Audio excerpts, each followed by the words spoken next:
وعلى آله وصحبه أجمعين. الحمد لله الذي علم القلم ما لم يعلم. السلام عليكم ورحمة الله تعالى وبركاته جميعا. مرحبا بكم في حلقة جديدة من يوم الطب. مساحة حوار صادق نفتحها لطلبة الطب، نناقش فيها الواقع كما هو بتزيين أو تهويل، ننقل فيها تجارب حقيقية قد تختصر عليكم طريقا طويلة.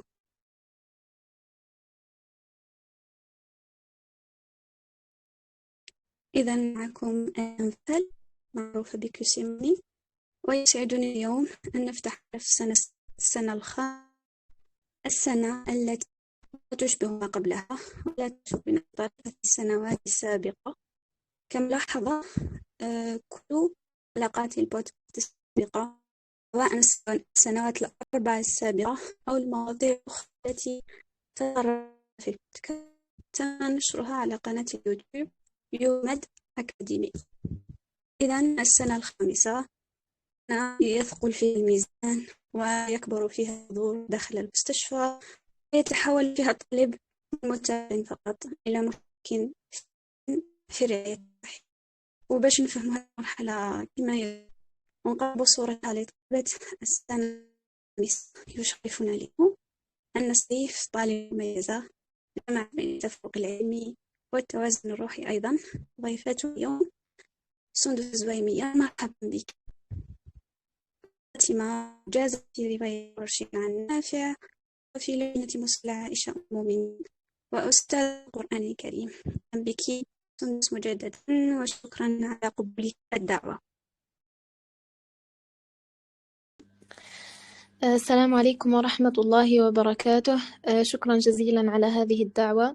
نرجو من الله سبحانه وتعالى أن يرزقنا الإخلاص والقبول، وأن ينفعكم وينفع بنا بإذن الله. سعيدة جدا لتواجدي معكم في هذه الليلة وفي هذا اللقاء، راجية من المولى عز وجل أن يجعله لقاء خير، وأن تخرجوا من هذا اللقاء ولو يعني معلومات قليلة تعينكم على دربكم في هذا العام وفي كل المشوار بإذن الله. بإذن الله نبدأ مباشرة مع محورنا الأول هذه الحلقة، بنكون كتحمية نظرة عامة على السنة الخامسة. كبداية، كيف كانت نظرتك لهذه السنة قبل ما تدخليها، وكانت مطابقة للواقع؟ نعم. بسم الله الرحمن الرحيم، والصلاة والسلام على أشرف المرسلين سيدنا محمد صلى الله عليه وسلم، وعلى آله وصحبه ومن تبعه بإحسان إلى يوم الدين. اللهم اشرح لي صدري ويسر لي أمري واحلل عقدة من لساني يفقه قولي. أولا أنا بالنسبة لي هذه فكرة أنه في كل عام الإنسان يعني يأخذ من تجارب الناس الآخرين، يعني هذه حاجة مليحة أنه نسقسيو لي أكثر منا، ونحاولوا أن نعرفوا نديو اون ايدي جينيرال على لاني اللي رانا رايحين نقراوها. لكن هذا يخلينا نطيحوا في فخ انه نحاوسوا نسقطوا هذيك التجربه تاع الناس اللي سقسيناهم على انفسنا. مثلا نشوف انا انسان متفوق ولا انسان دا مليح في موضوع معين، نروح انا نسقسيه مثلا نقول له كيفاه درتي وكيفاه قريتي والميثود اللي قريتي بها وكذا وكذا. أنا في عوض ما أني ندي الأشياء اللي تنفعني من هذيك التجربة ونترك الأشياء التي لا تنفعني ولا الأشياء الشخصية المتعلقة بشخصية العبد، لا نحاول أني نديها كاملة كما راهي ونحاول أني نسقطها على نفسي. وهذه بالنسبة لي يعني فكرة خاطئة توقعنا أن نحاول نعيش تجربة الغير ونسقطها على أنفسنا. وبالتالي أنا مثلا عندما أقول لكم تجربتي مع هذا العام، يعني كل واحد فيكم يدي الأشياء الموضوعية ولا الأشياء التي لا تتعلق بشخصية العبد، لأنه كل إنسان عنده التجربة الخاصة به في هذاك العام. قادر مثلا أنا نجيك نقول لك أنه سنة خامسة طب راهي صعيبة وأنا تعبت فيها وقريت وما ديتش، ولا العكس، ونقول لك مثلا سنة خامسة لا سهلة وما فيهاش ما فيهاش ما فيهاش تعب بزاف وهكا. ومن بعد كي تجي انت تدي هذيك التجربة تاعي وتحاول تسقطها على نفسك بحذافيرها، راح تتشتت وراح تقول لا مادامني انا درت هذيك وهو دار هذيك تسمى انا راني في الطريق الخاطئ وهكذا. انا عن تجربتي الشخصيه كي سقسيت اللي اكثر مني على هذا العام، قالوا لي باللي هذا العام هو يعني عام سهل مقارنة بالأعوام اللي فاتوا. مثلا قالوا لي باللي 5 ياماني راهي أسهل من 4 ياماني، باللي راح ترتاحي فيها أكثر وهكذا. يعني كل واحد وكيفاه، بصح النظرة الغالبة على هذا السنة كانت يعني هذا الإطراء. أنا كي دخلت السانكيام اني كان عندنا يخي لاغريف.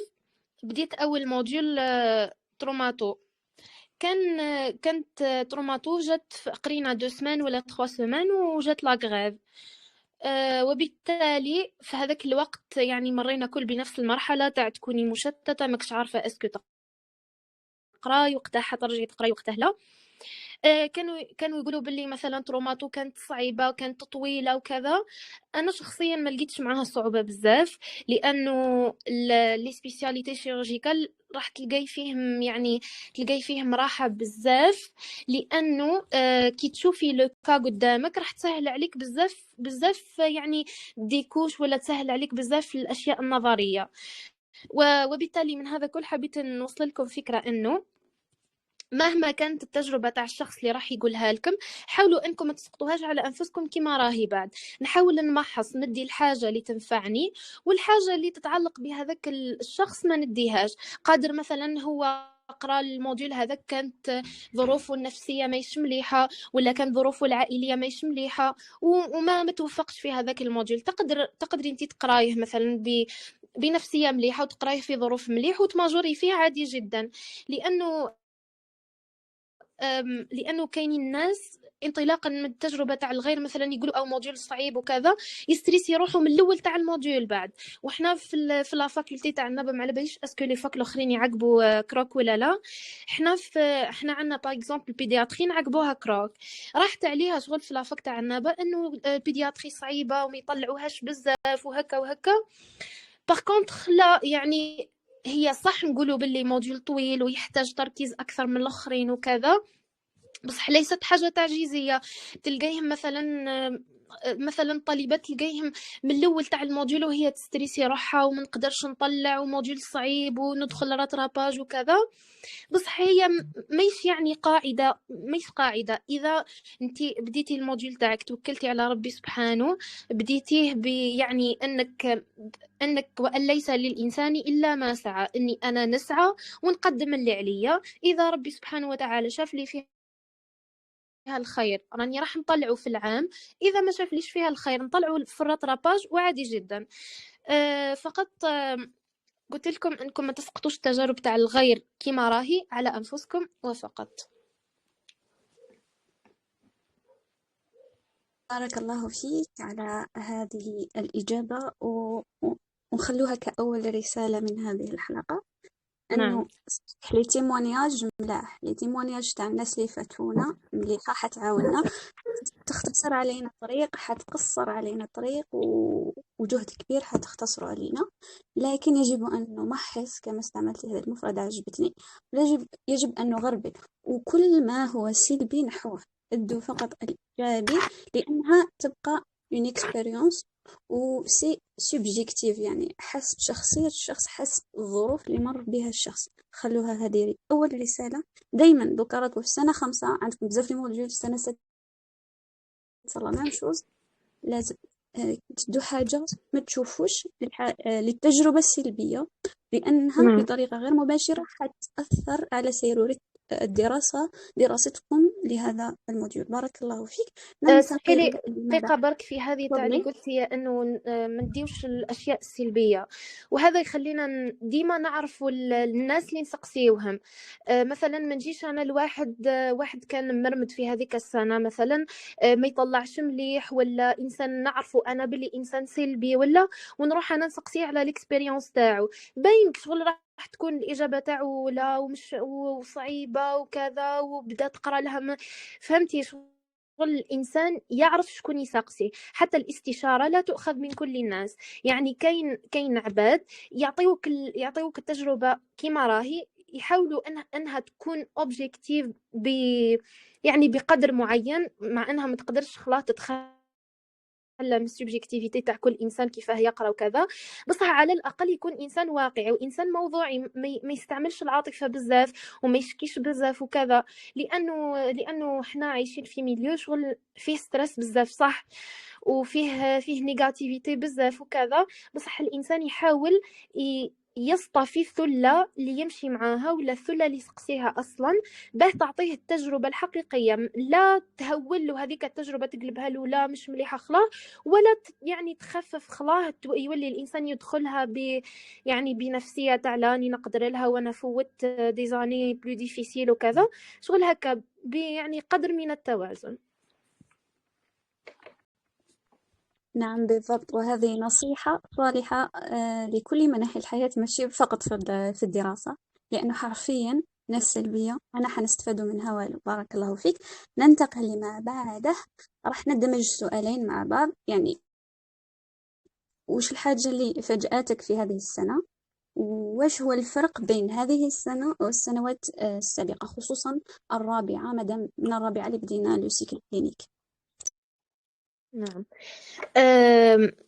هي الفرق اللي شفته يعني ما بين كاتريام اني سانكيام اني، انه في كاتريام اني كنا كلنا متخوفين من فكره موديولير، وشغل شاك موديول لازم يطلع وحده، وانه كون ما نديش في موديول وندخل راتراباج وكذا.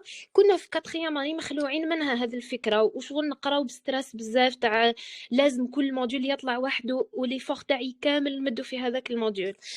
انا جو فوا انه سانكيام اني كانت يعني نقص ستريس هذاك من الناحيه تاع انه موديولار ومضخم في ريوسنا وكذا وكذا. عدنا خلاص تعودنا باللي موديولار انك تقراي تلقاي عادي جدا. ايضا في الكاتريام اني ما كناش نعرفوا وقتاه نقرا وقتاه نحبسوا. مثلا يبدا الموديول تاع 6 سيمين نبداه في الاول بنشاط، ولا نبداه نورمال ومن بعد نزير.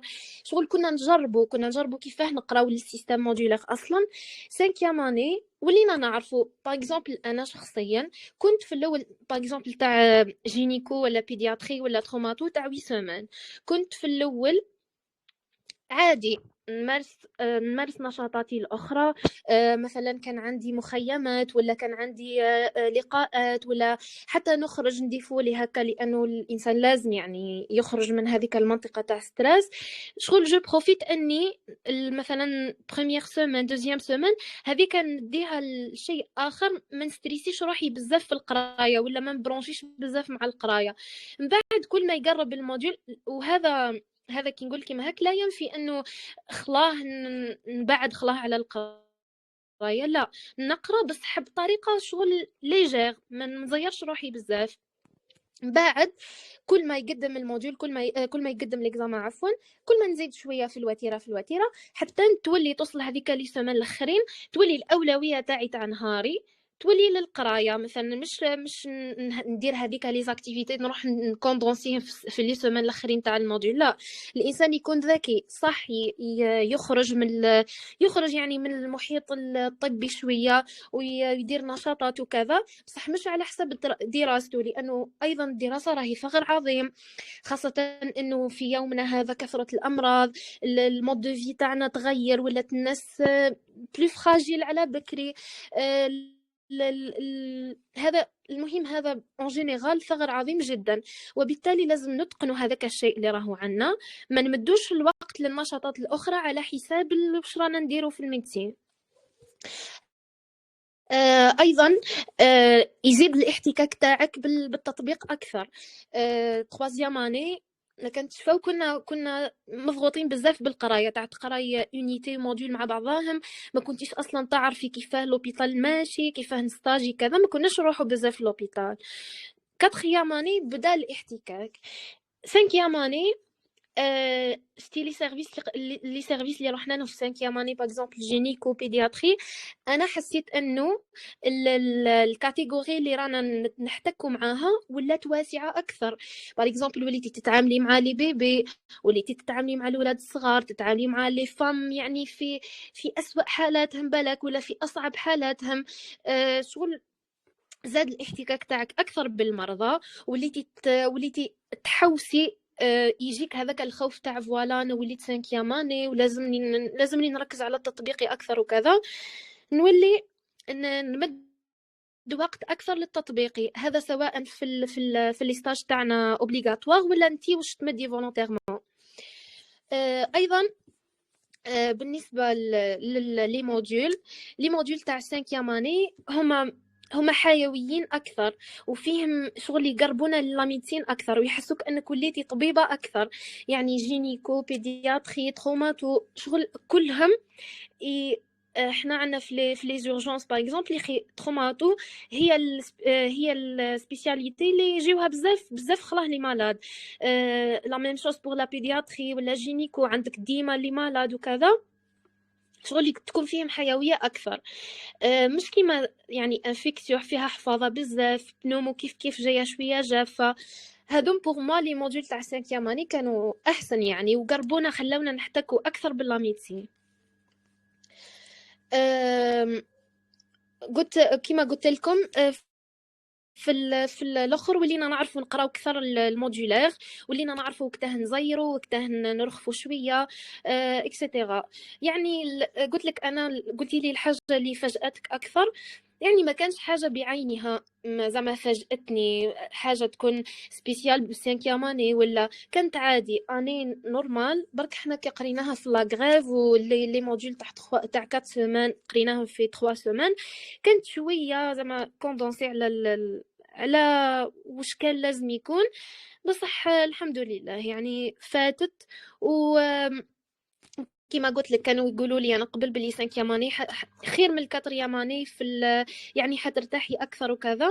انا ما يعني ما التمستهاش بزاف هذه، سورتو كي طاحت لي بيدياتري في رمضان وكذا. يعني هي مش حنقول لك بلي كانت خلاه مزيره، بصح كوما مش نقولوا بلي خلاها هي بلو ليجير على كاتر ياماني حتى يولي الانسان يستهزأ بها. نورمال تقراي تلقاي باذن الله. بإذن الله. بارك الله فيك. يعني كرسالة ثانية من الحلقة نحاول نلخص أهم النقاط اللي استوقفتني وقلتيها. لازم نتحسوا هذا الثغر عفوا، ولازم نتحسوا أيضا ثقل المسؤولية، وأن الطب أولوية دون قلق مرضي طبعا، وأيضا دون نسيان الجانب الترفيهي والراحة، أكيد وسطية لكن دون إسراف ولا تفريط. بارك الله فيك. من نهاية حديثك جاني هذا التفكير أنك السنة الخامسة كانت سنة نضج طبي لنا، كيف رأيتي ذلك؟ ممكن راكي جاوبتيني ديجا على السؤال، هل عندك إضافات إن وجدت؟ نعم. شوفي بوغ موا كل عام في لاميدسين ما يعلمكش غير لاميدسين برك، ما تزيديش فيه غير في الطب ومجرد معلومات وكذا. سبحان الله كل عام يخليك تحتكي بفئة معينة من الناس، ولا تتعلمي نمط من المعلومات ولا نوع من الأمراض. سبحان الله حتى لي كاتيجوري لي بمرض معين حتلقاي عندهم واحد لا بارتيكولاريتي. ليسونسيال انه في كل موديول تدخليه ولا كل سيرفيس تدخليه راح يعلمك حاجة. 5 اني قلت لك تولي تخليك تحسي اكثر بالمسؤوليه تجاه الطب، انه باغ اكزومبل تشوفي اون فام في اضعف حالاتها وتكون في حالك شغل، تولي انت متخميش غير انا لازم نقرا هذاك الكور باه ننجح وباه نطلع، لا تولي تقولي لا انا لازم نقرا هذاك الكور باه نخفف على هذاك الانسان، باه مره اخرى بعيد الشر يتحط واحد من لافامي تاعي في هذيك السيتوياسيون نقدر نقدم له حاجه.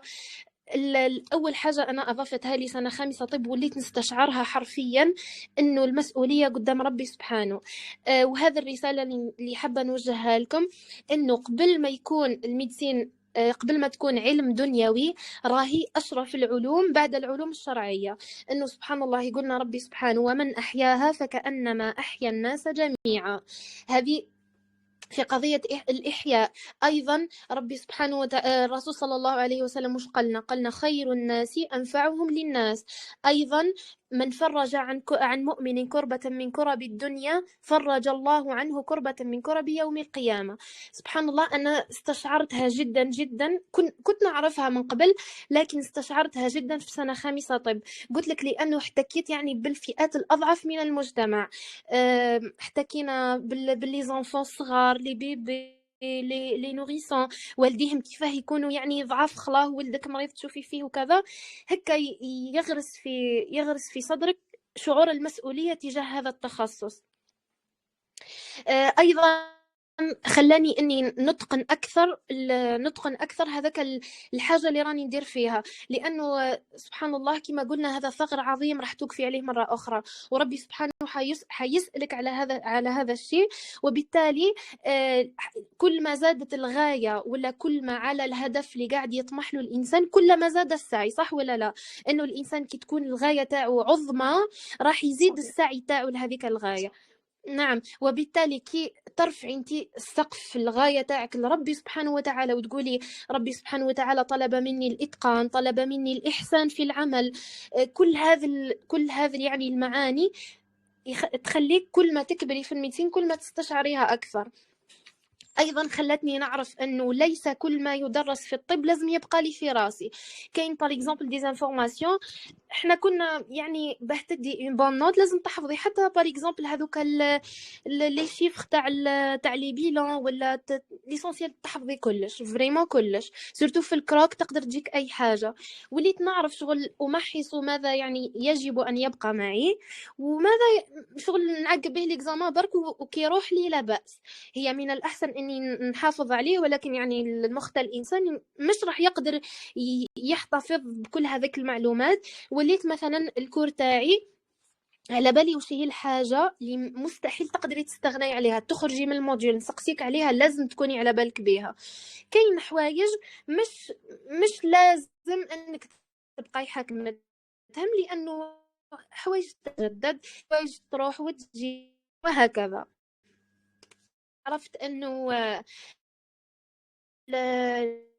الانسان يكون ناجح ما لازمش يركز فقط على الطب مش قال نروح نقرا وحسي بون هذاك الكورس طبيب لازم مهارات اجتماعيه، لازم مهارات وتعاطل مع العباد، لازم يقرا شويه في علم النفس، لازم يكون عنده معرفه بالدين تاعو. هذه اول حاجه، لان من المبادئ تاعي ما كانش حاجة في العالم كامل تخرج عن الدين. تسمى أي حاجة وأي مجال قبل ما نسقطوا على الدنيا افسح ربي سبحانه وش قال فيه في الوحي.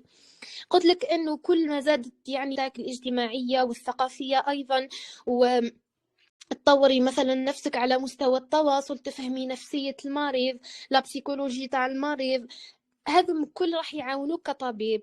مش تقدري تلقاي مثلا مرض صعيب ما تجي حديري معاه اوبسيرفاسيون يقول لك لا انا ما نديرش مع ستاجير مثلا، لازم تعودي تتحكمي في الغضب تاعك، ما تقوليلوش انت لا انا مانيش ستاجير وكذا وكذا، لا انا بالعقل نعرف نتعامل، نعرف كيف وقتاه نقدم لهذاك المرض وقتاه نسخر، نعرف كيف نتواصل معاه. المرأة مثلا كيف نجبدها ليا، كيف نبين لها هذيك لومباتي، كيف نعطيها الراحة باه تقدر تحكي لي إلى آخره. شغل هذا العام يخليك تولي تحسي روحك طبيبة أكثر، ما تعوديش فقط أنا نقرأ هيك مجرد معلومات ونروح للستاج نهز شوية ولا نستنى غير هذاك ستاج وقتها يفوت. نو، تولي تولي ريسبونسابل أكثر. هذا هو المعنى يعني الأهم من هذا النقطة، أنك تشعري بالمسؤولية تجاه الطب وتجاه نساء المسلمين، تجاه رجال المسلمين، تجاه الأطفال.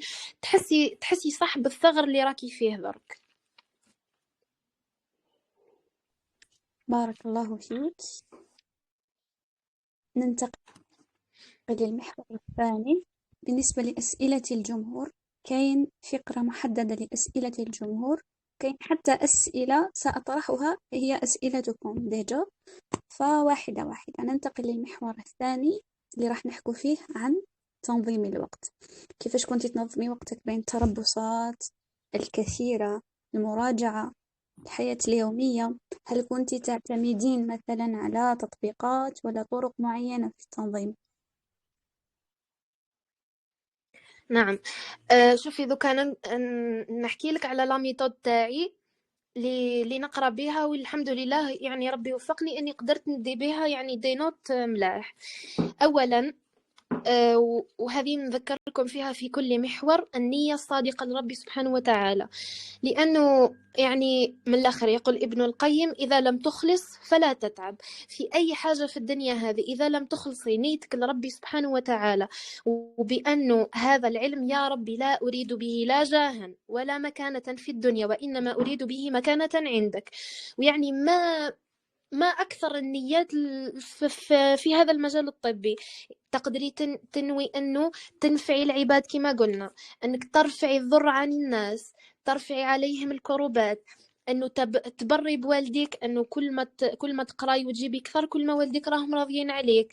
يعني بزاف بأنك مثلا تسدي هذا الثغر في الأمة، ولا أنك تطوري من نفسك به الأمة ما تعودش تحتاج إلى أطباء يعني غير مسلمين وكذا، أنك تسدي هذاك الاحتياج في الأمة.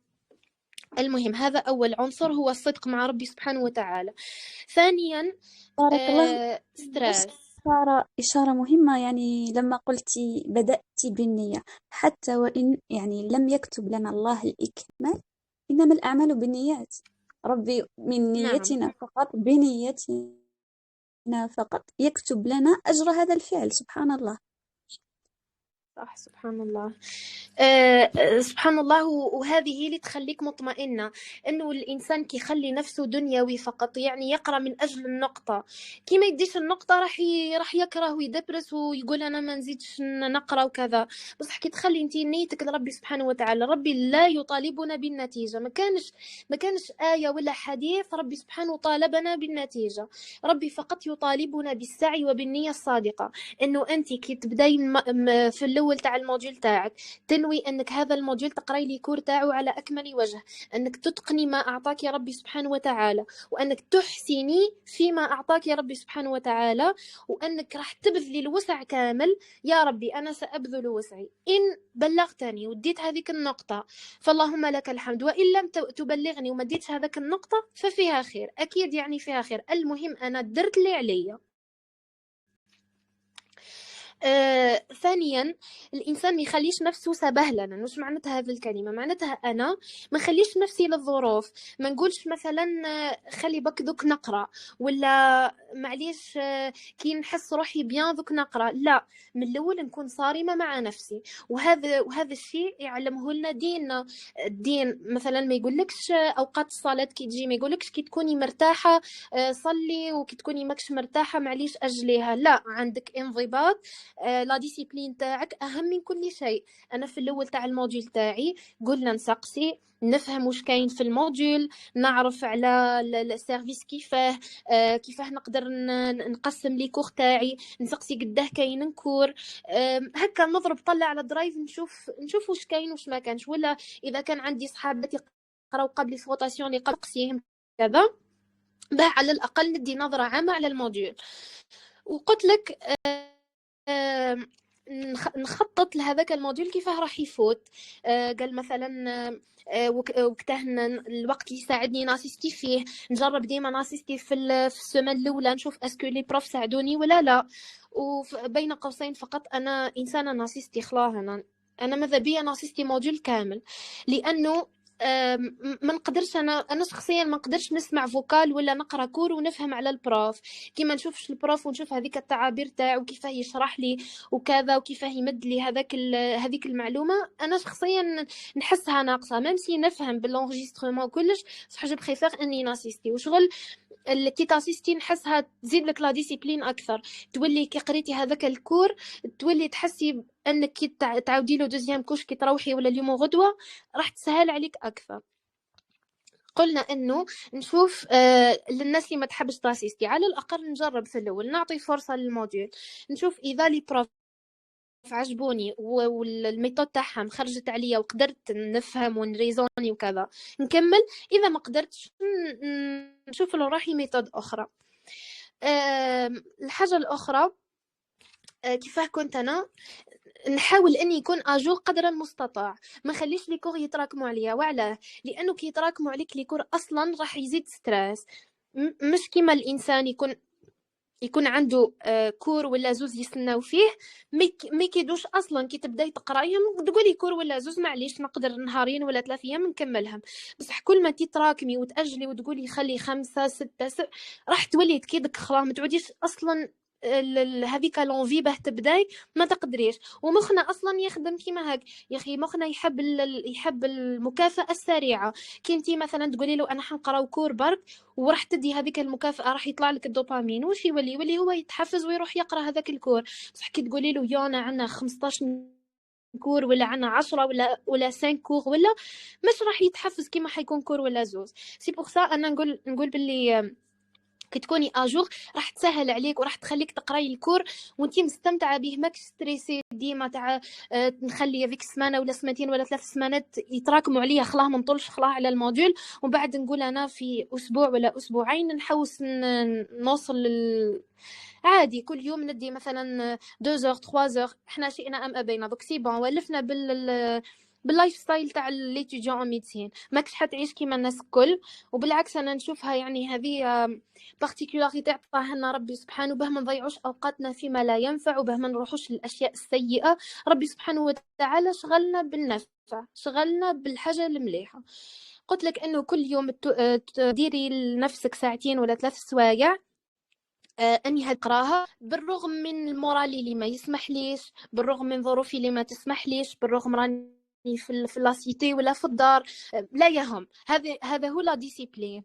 كي تكوني انت ديسيبليني ما يهمكش الظروف. انا عندي حاجه هذيك نديرها. وديروا في بالكم انه النعيم لا يدرك بالنعيم. اذا كنتي حابه ترقدي نهار كامل لا تاسيستي لا تقراي لا والو تحاوسي انك تدي مليح هذه ما كانش سنن ربي سبحانه وتعالى. يقول لك اذا تبذلي جيبيها باذن الله. حتى الكافر يعني على كفره وربي سبحانه وتعالى اذا وفر يعني الاسباب الدنيويه لهذاك الفوز راح يفوز باذن الله. قصدي راح يفوز. المهم قلت لكم النصيحه تاعي انه حاولوا تكونوا اجور على قدر المستطاع. اجور مش يعني لازم الكور يتقرا في نهار وكذا. على الاقل 2 جور 3 جور نقرا كور ولا كور دمي. مثلا في الويكاند نحاول نراترابي واش فاتني في لا سيمين. وكما قلت لكم اللي اسيستي حتنحي عليه هذاك العبء تاع لونجسترومون وطويل ونطول فيه وكذا.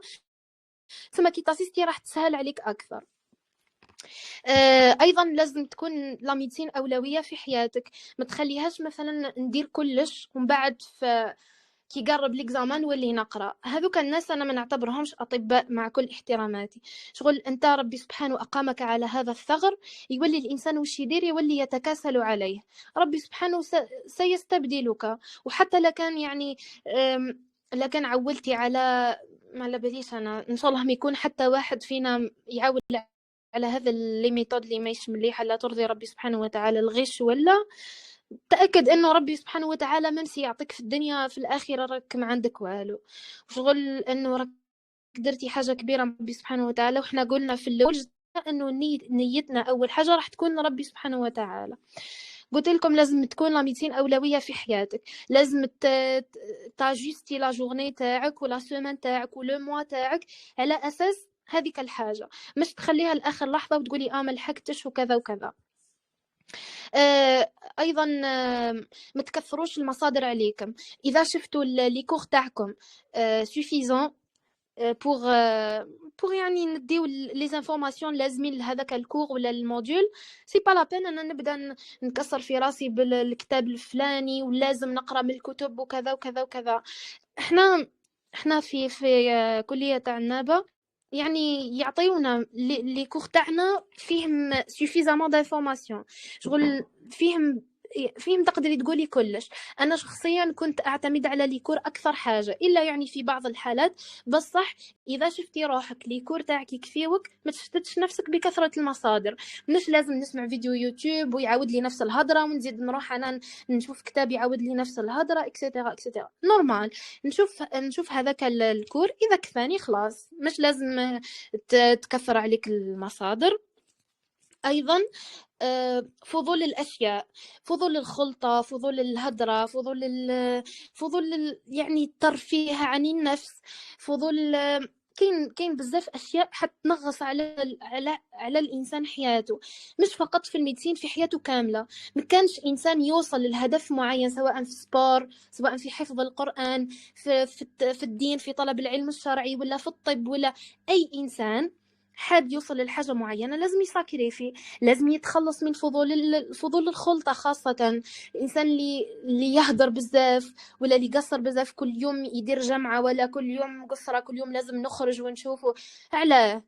خليها اصلا نفسك هكاك تولي ما تحسش بالمتعه من هذاك الشيء. كي تدير انجاز معين لنفسك ومن بعد تكافئها، ثم راح تكون المتعة الحقيقية. بس هذاك الإنسان اللي يعيش تاع الترفيه هو الأولوية في حياته. احنا شئنا أم أبينا لم نخلق للراحة، خلقنا للسعي. ربي سبحانه وتعالى وش قالنا؟ لقد خلقنا الإنسان في كبد. في كبد وش معناتها الإنسان راهو راح يتعب في حياته وراح يعيش في مشقة. أنت تختار المشقة تاعك. إذا كنت حاب تختار المشقة تاعك في دين سبحانه وتعالى، في علم نافع، في المهم حاجة تنفع. وإذا لم تختار هذا، تأكد أنه المشقة تاعك راح تجي في حاجة، في شيء آخر، يعني راح تكون سواء في معصية ولا في تضييع وقت ولا يعني العديد من الأشياء. ولهذا الإنسان يتخلص من فضول الترفيه وفضول الخلطة ويركز على الهدف تاعه. هذا لا يعني أنا مانيش قادرة نقول لكم هذه يعني تكونوا بيرفكت، يعني خلاص أنا نحي عليا الخلطة لا. عندي مثلا صحبتي، عندي الناس اللي نقعد معاهم، عندي الوسائل الترفيه اللي انا نستمتع بهم كذا، بس حنخليهم في وقتهم. مش مثلا يجيك واحد يقول لك، يكذب عليك، يقول لك انا نروح نستمتع كل يوم وكل يوم نقصر وما نتعبش خلاص وكذا، واني ندي دي بون نوت. هذه مستحيل تصرى.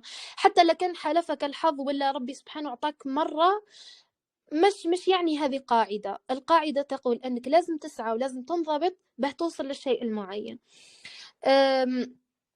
أيضا قلت لكم هذه ذكرتها نوما تاع عدم التراكم. تخليوش الأشياء تتراكم عليكم، ما تخليوش نفسكم محاطين بالناس السلبية. ما مثلا يجيك يقول لك يا سيستي كور، تقول له واش هذاك الكور سافا كذا، ايه صعيب والبروف ما يفهمش وكذا وكذا. اخطيكم، راح تقراه الكور. خلي نفسك تكتشف وحدها. انا شخصيا ما نقولش بزاف التجارب العباد، لانه انا اؤمن انه كل انسان يعيش سا بروبر اكسبيريونس. ما كانش واحد يعيش تجربة واحد، وما كانش واحد عنده نفسية الآخر ولا عنده ظروف الآخر. ولا خلي نفسك تكتشف هذاك الموديول يعاونوك صح في بداية الموديول. صح ماشي أنا نعتمد على الناس كيف هذاك الكور كي يقول لك صعيب يجيك انت صعيب، كي يقول لك سهل حتى انت تقولي سهل. المهم خلي عندك شخصية مليحة، انه انا الكور هذاك قريته سواء سهل سواء صعيب، وبالتالي خلي انا نقتحم العقبة الاولى ونبدا هذاك الكور وربي سبحانه ييسر. وما تنسوش انكم تتوكلوا على ربي سبحانه وتعالى، ما تتوكلوش على انفسكم، لانه من الأدعية اللي نقولوها ربي لا تكلني إلى نفسي طرفة عين، سواء في أمور الدنيا ولا في أمور الدين. لأنه الإنسان هذا ضعيف، يقدر ربي سبحانه إذا ما يوفقكش راح تقرأ يوصل لإكزامان تنساه. والعكس قدر ربي سبحانه كي تنوي انت النية الصادقة وتسعى سعي خالص لربي سبحانه وتعالى وتتقن وتحسن فيما لديك، ربي سبحانه وتعالى يفتح عليك. بصح ما تعتمدوش بزاف تتواكلوا على يعني الأشياء الأخرى وتتركوا السعي. طولت فيها هذه النقطة، بصح شغل هذا من الأخطاء اللي أنا يعني كاين اللي وقعت فيهم قبل، وكاين يعني الرفقة تاعي وقعت فيها، ناس نعرفهم كذلك. شغل حاولت أني أحيط بما أعلم يعني، وبما وفقني الله سبحانه وتعالى له. بارك الله فيك، كفيتي ووفيتي وأجبت حتى على أسئلة كنت سأطرحها عليك. بارك الله فيك. ممكن بما أن حاليا رانا في بداية العطلة، السنة الخامسة أظن أنهم يكونوا بدأوا أسبوع ولا أسبوعين من الدراسة، وربما أغلب الطلبة نساو رواحهم مع العطلة وكذا.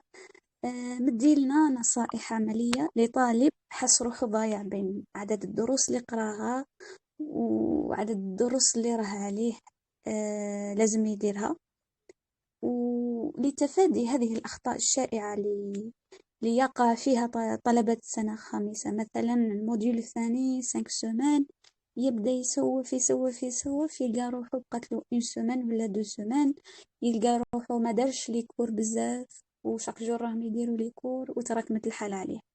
هل كما نعم، هذا؟ نعم. شوفي، هذه تاع أنا التراكم تؤثر خلاه على لا كاليتي تاع القراية. التراكم يخليك هكا أنا نقولها تستمتعي بالكور، تستشعري عظمة ربي سبحانه وتعالى في هذاك الكور. تقرايه وانتي آلاز بعيدا عن كل شيء، ما تقرايش بستراس هذاك تاع ازر برك هذا الكور الاول، الكور الثاني، الكور الثالث الى اخره. لا، نقرا كل كور بوقته، بهم بعد حتى مثلا مره اخرى حبيت نسيت الكور وحبيت نرجع له، ولا حتلقاي هذيك لي زانفورماسيون باسكو راكي قريتيها بمخك رايق كما يقولوا، مانيش ستريسي، مانيش قاتله روحي كذا. قلت لي انه الانسان اللي يتراكم عليه الامر يحس روحه ضايع. انا النصيحه اللي نمدها، اذا حسيتي روحك مضغوط، ابدا تقرا. صدقيني هذه اكبر نصيحه ناجحه. ما تبداش مثلا تروح للعبد تقول له انني تراكمت عليا كيفاه نقرا، اعطيني الميثود كذا، وواحد يمد لك ميثود هيك وحدك اقرا فقط، ابدا تقرا وربي سبحانه وتعالى يبين لك الطريق. اقرا الكور اللي يجي قدامك، ابدا تقرا فيه. ما تاجلش، ما تبداش تستنى المخطط المثالي والوقت المثالي والخطه المثاليه من الناس الى اخره. لا، انا درك عندي تراكم، نكتب لي كور تاعي في ورقه، عندي 1 2 3 10 مثلا 10 ولا 15 كور، نبدا نقرا. هذا الكور الاول نحل لي كسيام، الكور الثاني نزيد نحل لي كسيام، وهكذا بالعقل. هذا احسن ولا انك تبقى تستريسي في روحك انني ما قريتش وانا تراكمت عليهم بعد، ماك حتوصل حتى بلاص. الحل الوحيد انك تبدا تقرا. كي تبدا تقرا ثم نبدا ونسقسيو. انا شخصيا ضد هذيك تاع نوصل للنص الموديول ونقول واحد اعطيني كيفاه نقرا وكذا. ابدا تقرا وخلاص، وين وفقك ربي سبحانه وتعالى راك راح توصل. قادر مثلا تقرا نص موديول، ليكزامان يجيك على نص الموديول هذاك. ليسونسيال انا الوقت اللي شعرت به بتقصير من نفسي اتوب وأحاول أن أستدرك. هذا هو ديننا. ديننا ليس دين قعود وليس دين تحسر. إذا شفت من روحي تقصير أتوب وأكمل. يا أخي حتى في الذنب ربي سبحانه وتعالى يقول لك ديري ذنب، وش ديري هكا تركني إلى نفسك وتجلدي نفسك وفقط؟ لا، توبي وتعملي عملا صالحا، ربي سبحانه وتعالى يبدل السيئات حسنات. هذه في الدين، فما بالك في الدنيا. نفس البرانسيب بعد. انا حسيت روحي مضغوط واللي كور تراكموا عليا وكذا، ندير خطه. وانا عندي من الحيل اللي نديرها على مخي، ما نحبش نقول له باللي عندك هذا الكور وهذا الكور وهذا الكور. لا، نقول له باللي عندك هذا الكور خاصك تقراه مثلا في 3 ولا 5 ولا اكسترا. عندك هذا الكور خاصك تقراه في، ما خليش يركز مع الاشياء الاخرى، ما ليش نركز مع 10 الآخرين، ركز في اللي في يدك الصح. كي تكمل اللي في يدك روح للآخر، لأنه كثرة التفكير ما حتفيد بحتى حاجة. العمل هو اللي يصنع الفارق. الأوفر ثينكين هذاك والستريس الزايد وأنا والشكوى وأنا ما لحقتش وأنا ما درتش وأنا، جماعة رانا كبرنا، رانا 5 اني ما سي بون ما بقاتش تفيدنا هذيك تاع لا انا ما درتش والمشكل حنا تاع الميديسين تلقينا كل نعرفوا اخطائنا، نعرفوا باللي كي تاجلي راكي راح تضغطي، ونعرفوا باللي الحل انك تبداي تقراي. بصح لا نحوسوا على الحلول العجيبه والحلول السحريه واللي هي ما كانش. صارحوا انفسكم برك، كونوا واقعيين. وش هي الحاجه اللي حتنحي عليا التراكم؟ الدراسه. وما تخليوش كما قلت لكم العطله تفسد لكم لا ديسيبلين تاعكم. اذا كنتوا ديسيبليني، اذا ما كنتوش ديسيبليني في العام، حاولوا انه العطله تكون فرصه، انه يعني فرصه من ربي سبحانه وتعالى خرجكم من هذاك التشتت تاع لي ساجو اللي كانت في لاسيتي ولا اللي كان في لاسيتي هذاك يروح ويجي وكذا والماكله ومنه. هاو ربي سبحانه وتعالى عطاكم فرصه به تعزلوا انفسكم، ترتبوا افكاركم، تتخلصوا من التشتت وتثبتوا انفسكم وتحطوا خطه معينه به تكملوا بها وديوها من عندي. اذا تراكمت عليك الحاله ابدا وتقراوا فقط.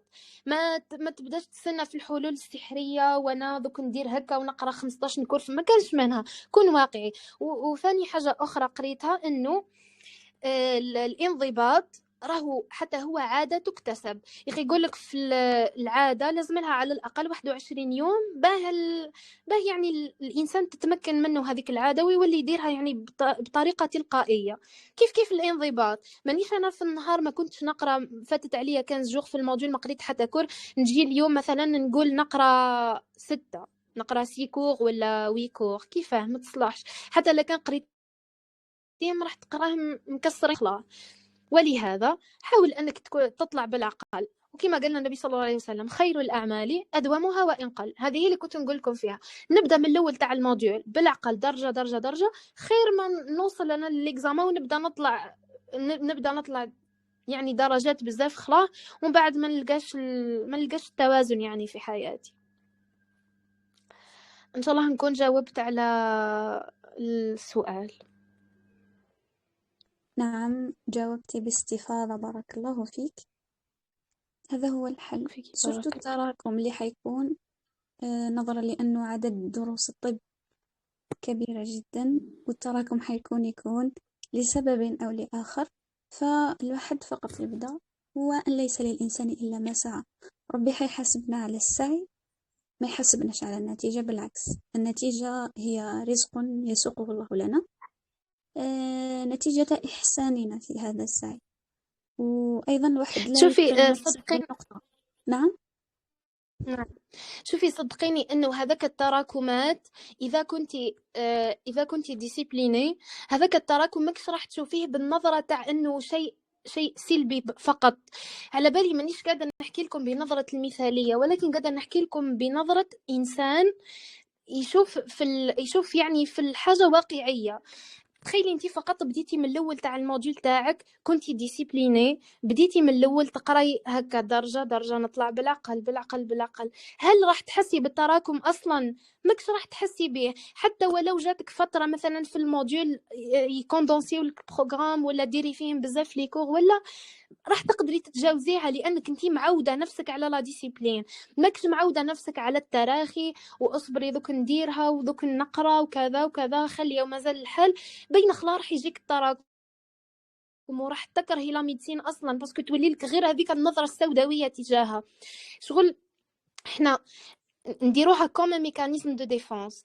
انا قبل ما نوقع في هذاك التراكم نبروتيجي نفسي باقل القليل. نبدا بالعقل، يا ربي ربع كور في النهار، غدوه نكمل النص الاخر، غدوه هكا غدوه هكا، حتى الانسان يبطل نفسه على انه ما يفوتش نهاري من دون ان اخذ من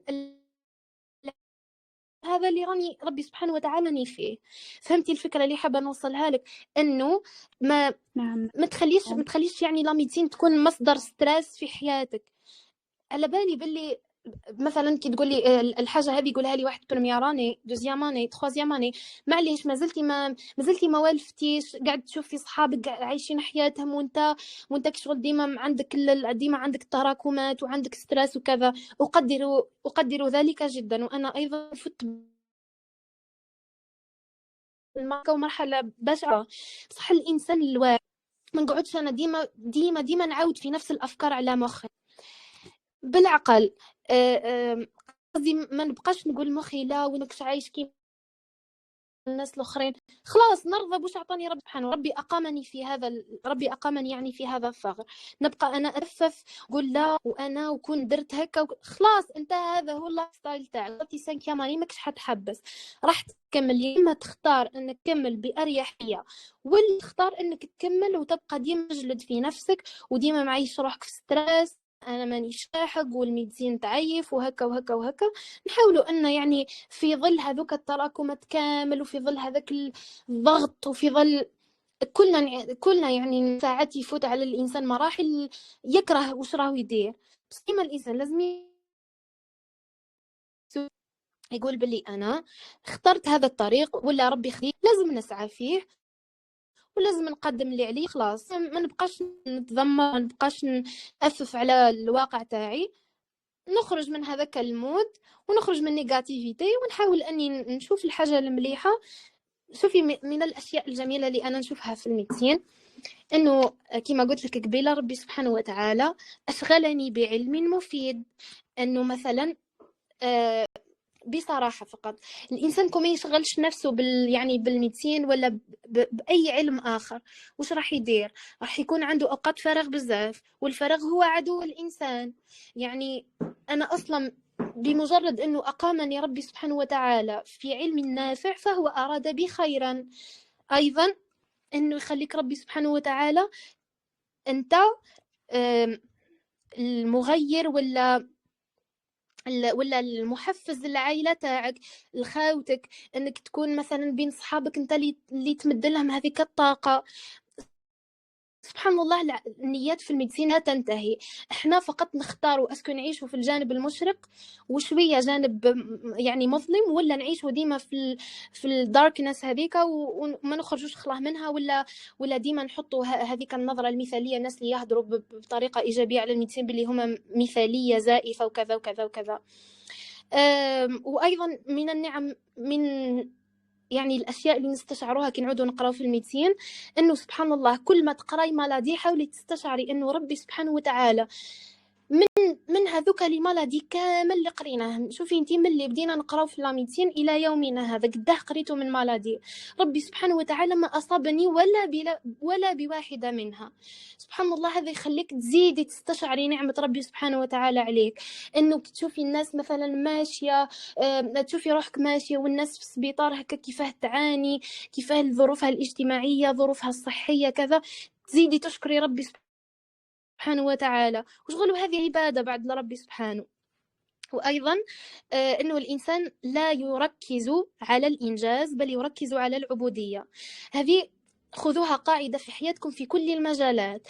أي مجال حبيتي تدخليه سقسي نفسك، هل أنا راني داخلة هذاك المجال من أجل الإنجاز أو من أجل العبودية؟ إذا كنت داخلة من أجل الإنجاز الدنيوي مثلا في الميديسين، هل أنا داخلة من أجل أنه يقولوا عليا طبيبة فلانة، البروفيسور فلان، ولا المجرد لقب دنيوي، ولا حتى في الإكزاما يعني مثال مصغر أنه أنا داخلة فقط أني ندي لا نوت، ولا أنا لا، هذه عبودية لربي سبحانه وتعالى. كل كلمة نقراها نقدر نرفع بها ضر عن مسلم، نرفع بها جهل عن نفسي، أنفع بها الأمة مرة أخرى، قدر تولي ان شاء الله يعني وحيد فينا يوليو هما اللي يكتشفوا لي مالادي، هما اللي يلقاو لي تريتمون شغل اللي هكا يساهموا في سد هذا الثغر. شغل هذا وهذه تخلينا يعني نوريونتيو انفسنا اسكو نيتنا صح صادقه لربي سبحانه وتعالى، ولا رانا ماشيين برك هكاك من اجل الدنيا الزائله وخلاص. بارك الله فيك. ولتكن هذه رسالة من رسالات هذه الحلقة، هذه الفلسفة اللي يجب كطلبة طب أنه لازم نخمو فيها، لازم نخمو بها ونخلوها يعني جزء من تفكيرنا. خصوصا تكلمت يعني باستفاضة حول القلق. أنا ممكن أضيف إضافة أنه القلق قد يكون إيجابي، لكن ما لازمش نخلوه يديرنا ديزورغانيزاسيون. ف... ف لازم الواحد قليل دائم خير من كثير منقطع، وربي هو ولي التوفيق، وما توفيقي إلا بالله. ربي إن شاف من الإنسان من طالب الطب خليني أقول هنا حسن نية وتوكل وسعي راح يعينه وراح ييسر له. بارك نعم. الله فيك وأيضا الموضوع جدا حتى سبحان الله الهموم تختلف. كاين صح. انسان يهتم سبحان الله. الا للنقطه فقط، وكاين انسان يهتم ويقلق انه ما اداش المسؤوليه كما ينبغي، انه ما ارضاش ربي سبحانه كما ينبغي. شغل الانسان يعلي شويه الهمه تاعو، ما يبقاش فقط في هذه السفاسف تاع ديت النقطه نفرح، ما ديتش النقطه ما نفرحش. لا، في الاخر تاع الموديول انا عندي صاحبتي تقول لي في الاخر تاع الموديول ما تهمنيش النقطه، وحرفيا ماشيه بها هذه الحاجه، ماهيش زعما فلسفه ولا. تقولي انا ما تهمنيش النقطه على قد ما تهمني هل قريت لي كور تاع الموجول تاعي ولا لا. شغل مش انا فقط، قادر انا شخصيا تصرالي وقادر انتم صرات لكم. ربي سبحانه وتعالى يطرح البركه في موجول معين. نكون مثلا امر بظرف هكا ولا قصرت يعني وما قدرتش نلحق ونخلي كلكو كور ما نقراهمش، ومن بعد يا ربي سبحانه وتعالى يعطيني النقطة، مثلا يعطيني ندي 16 ولا 15 ولا نحير أنا كيفاه جاتني هذيك النقطة، وقادر نبذل يعني وسعي كامل ونقرا الموديول كامل ونركوشي وكذا وما نديش النقطة اللي راهي في بالي. شغل هذا يخليك تعرفي وتستشعري أنه يعني ما كانش علاقة يعني تاع 1+1=2. هي صح نبذل الأسباب التي تؤدي إلى تلك النتيجة، بصح ما نخليهاش هي الدافع الأسمى ليا. الدافع الأسمى لك وشي هو؟ هل أرضيت ربي في وش راني نقدم؟ هل حققت العبودية؟ هل أتقنت وش عندي وأحسنت فيه أو لا؟ بارك الله فيك. وما ندرسه في الطب يعني دائما يرجعنا لخالقنا ويخلينا يعني نستشعر هذه الصلة بيننا وبين خالقنا، بين أنه أمره بين الكاف والنون إذا قضى أمرا فإنما يقول له كن فيكون. يعني بارك الله فيك. الآن يجب الالتزام بالوقت وإلا فحديثك والله طيب لا يمل، وربما نعم. إذا تغفلنا عنه راح نوصل منتصف الليل وإحنا ما نش حاسين. بارك الله فيك. إذا نذهب إلى التربصات، إلى الاحتكاك بالمرضى. كيفاش شفت ستاج؟ حكينا على مواقف مرت عليك، دروس تعلمتيها، خصوصا ركزينا على المهارات الأساسية اللي تشوف باللي لازم على طالب الطب سنة 5 أنه يطورها داخل المستشفى. سورتو كلمة للناس هذوك اللي راهم رايحين دايما يشوفوا ستاج هذا في السيرفيس هذا ماشي اوبليغاتوار، يبقى انايا ما نروحش، يروح لك مره في الموجود ولا ما يروحش كاريمون ويقول لك انا لا نبقى نقرا وكذا. واش تقولي في هذا؟ نعم. انه لا ميديسين ماهيش غير تيوريك، بالعكس لا براتيك هي اللي ترسخ لك المعلومات في راسك. باغ اكزومبل كي تقرا ان كور تيوريك لازم لك كي تشوفه في الواقع راح يترسخ لك في ذهنك. ويعني التجربه هي اللي تخليك يعني تتعمق في الفهم تاع هذيك الحاجه ولا تخليك تفهم عليها. ثاني حاجه انه لي ستاج احنا عندنا لا بليبار تاعهم اوبليغاتوار. كاينين اللي يروحوا للستاج ويبقاو يضيعوا الوقت ولا يقعدوا يهضروا ولا. انا جو سوي كونتر خلا، مادامني سقيت ومادامني نضت الصباح ورحت ما نضيعش وقتي. جو بروفيت يعني من اي حاجه، سواء نتعلم مهاره مع المالاد، نحكي مع المالاد ولا نلقى ريزيدون ولا انترن ولا ليسونسيال. انا ابحث عن العلم مش العلم اللي يبحث عني. ايضا قلت لك خاصة أنا استشعرت هذه في الجينيكو راهي تحتاج بزاف ستاج. كنت نقرأ في الموديول في الأول ما كنتش بيان اورينتي فيه، ما كنتش زعما ما عنديش لي ريبير هذوك. عندي مثلا هاني نقرأ صح سورتو لوبستيتريك في الأول. شغل كنا صح نقراو لاكوشمون هكا بصح كي نهار رحت درت كارد في السيرفيس شتي سبحان الله ثم شفت كلش، شفت الكورتاج، شفت لاكوشمون، لقينا دي ريزيدون تفهمونا، دخلنا اوبيراسيون سيزاريان، ليسونسيال شفنا بوكو دو شوز. ودوك انا كنت سقسيني الحاجه اللي بقات مرسخه في ذهني الاشياء اللي شفتهم بعيني، مش الاشياء اللي بقيت غير نقرا فيهم تيوريكمون. ايضا شغل لوبسيرفاسيون مع لي مالاد. مش لازم تكون يعني اوبسيرفاسيون واحده برك ديرها. حاول انك نهضروا مع لي مالاد على قد ما نقدروا، نتعاملوا مع لي مالاد على قد ما نقدروا. مره اخرى موش حيكون واحد فوق منك ينعت لك، راح تكون انت المسؤول باه دير هذيك لوبسيرفاسيون وباه انت تجيب المعلومات من هذاك المريض. ايضا كما قلت لك لازم الانسان يطور مهاراته باه يقدر يتواصل مع المريض ويقدر يعني يهدر مع جميع الفئات الاجتماعيه، يكون عنده شويه ذكاء اجتماعي، شويه هكا يعرف يتعامل مع المريض. قلت لي وش هي اهم دروس اللي تعلمتيها في لي سيرفيس؟ اهم حاجه انه جامي جامي جامي تحكم على انسان، يعني ما تحكمش خلاه على لي مالاد. خليك اوبجيكتيف على قد ما تقدر. شغل مش نحكي لك على الجانب الانساني ولا، بصح تاع هذوك لي بريجوجمون تاع تحكم على مريض تقول وكذا وهكا تسمى هكا، نحيوها عليكم خلا. هذه تعاملوا مع المريض شغل هكا، ادخلوا معاه اهضروا وانتم ما درتوا حتى بريجوجمون عليه. ايضا حاولوا انكم تعاونوا شغل لي مرض على قد ما تقدروا. حاولوا انكم تدوا منهم لي زانفورماسيون على قد ما تقدروا. شغل مش فقط هذيك لوبسيرفاسيون نديرها باه نمدها للبروف وخلاص. لا، هذيك لوبسيرفاسيون حتعلمني بزاف حوايج وحتى يعني ترسخ لي الكور اللي قريته. باغ اكزومبل انا نقرا كور تيوريك، نحاول اني في كل مره نروح نسقسي على هذوك مثلا لي سيمبتوم لي تاع لا مالادي هذاك عند لو مالاد، نريفيزي به لو كور. فهمتي؟ وشغل هذا لا ينفي انه زعما لا تيوريك ما تقراش وراح دير ستاج وراح تتعلم، امبوسيبل.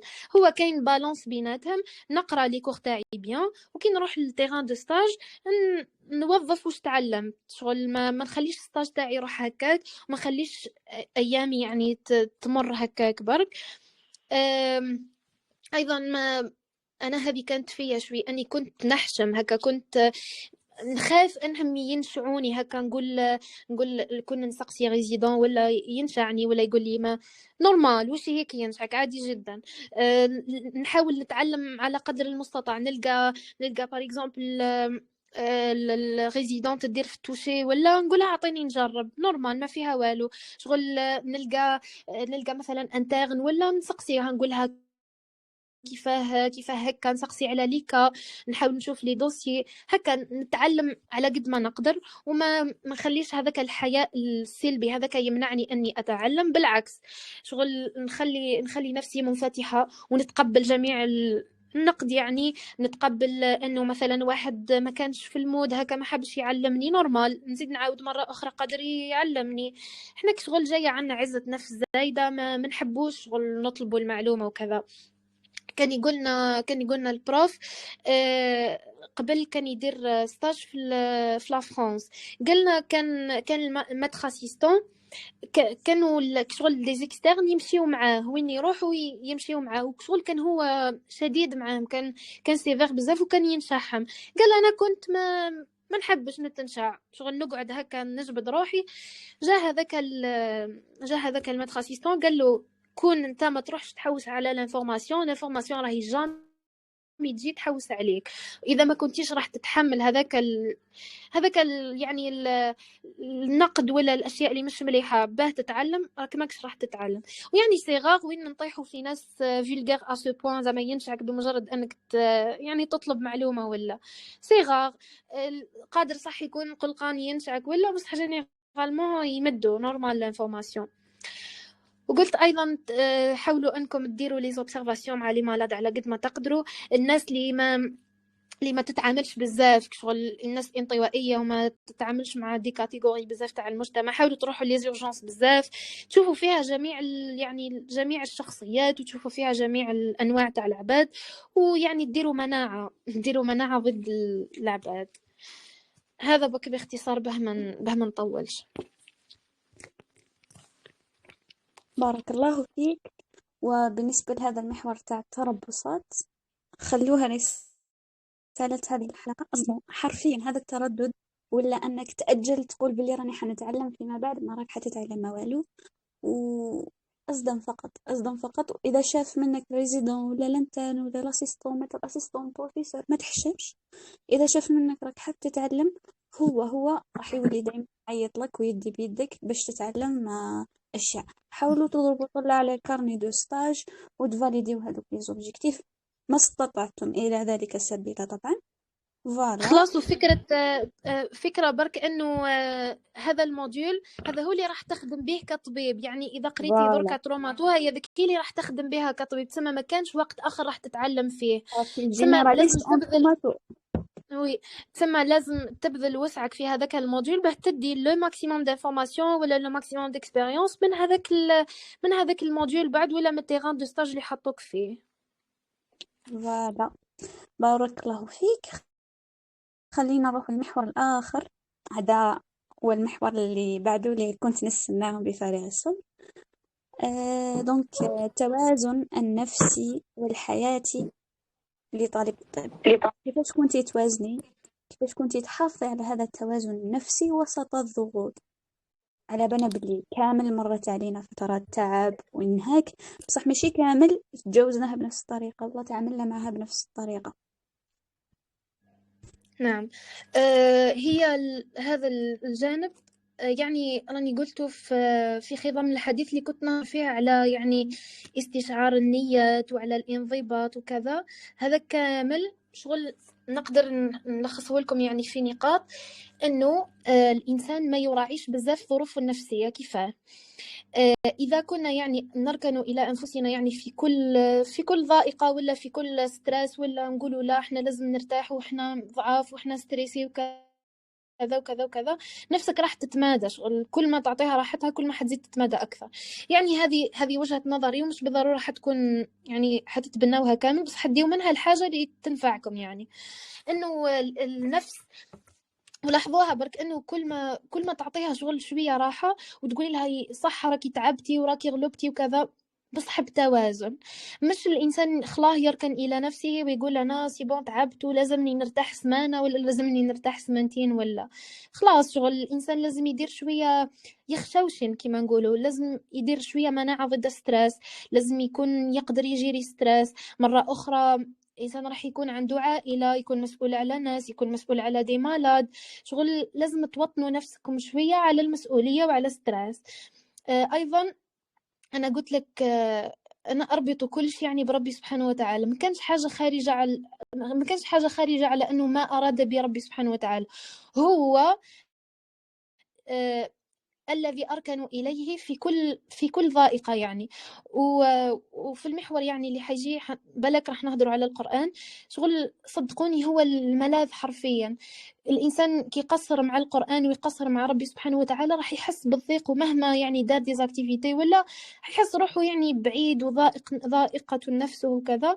كل ما قرب لربي سبحانه وتعالى كل ما يحس بهذيك تخيلوا برك سبحان الله انه انت عندك شيء معين دنيوي حاب تطلبه من واحد عنده دراهم. قصدي حاب تطلبه من انسان، هل تختار اللي عنده الدراهم ولا تختار انسان نورمال؟ بين راح تختار اللي عنده دراهم واللي اكثر واحد يقدر يمدلك. ولله المثل الاعلى. انا ضرك في اي حاجه في اي ضائقه الجا الى ربي سبحانه وتعالى. اليس ربي سبحانه وتعالى عنده الخزائن كامله؟ ربي سبحانه وتعالى على باله باللي انت عايش ستريس، على باله باللي احنا رانا عايشين في ظروف نفسيه مش مليحه، على باله باللي رانا نقراو وما نطلعوش، على باله باللي ماناش قادرين نقراو كذا.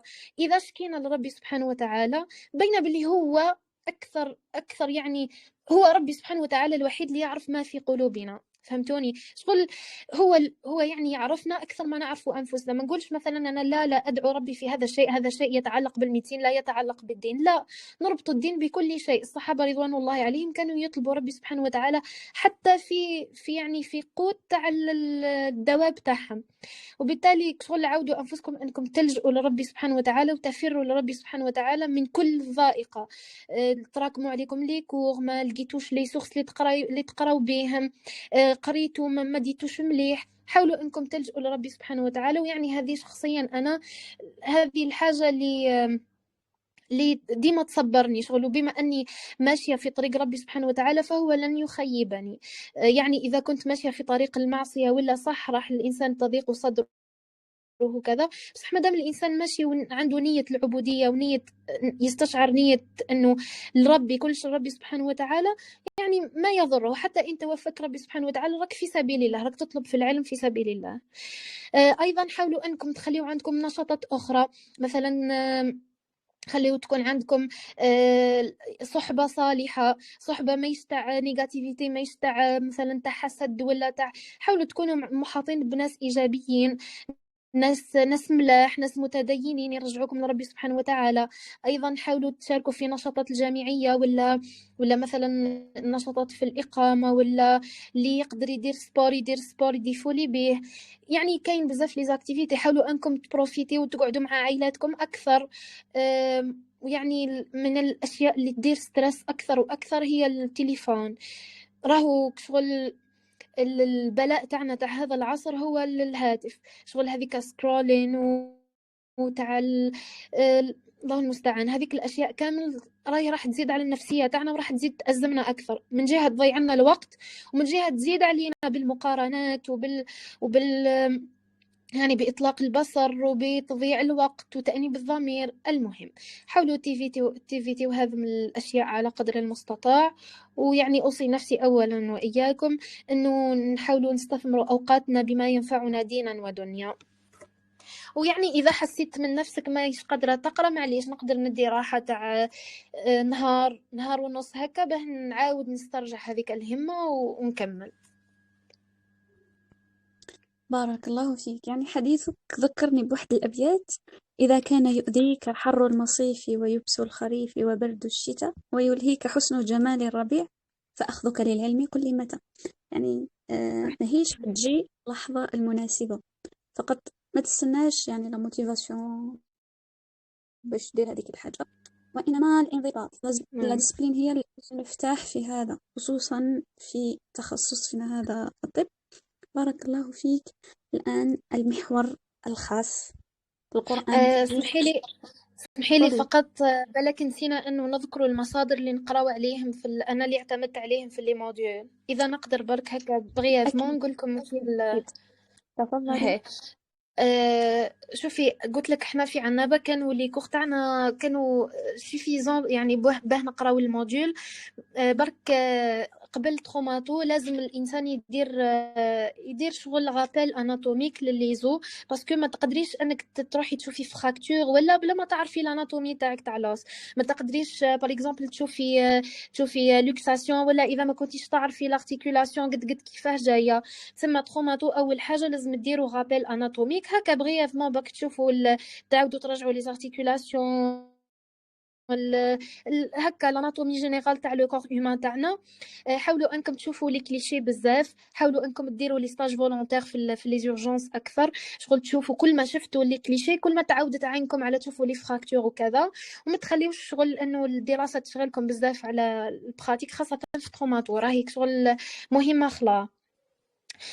ثاني كاين دي فراكتور ما تقدريش تفهميهم هكاك بلا فيديو ولا بلا حاجه 3D. سي بور سا شغل شوفوا لي فيديو خاصه فراكتور بيماليولير ولا لي فراكتور تاع لا هونش. هذوم كل حاولوا انكم قبل ما تقراو لو كور حاولوا تشوفوا في اليوتيوب دي فراكتور يعني illustré en 3D.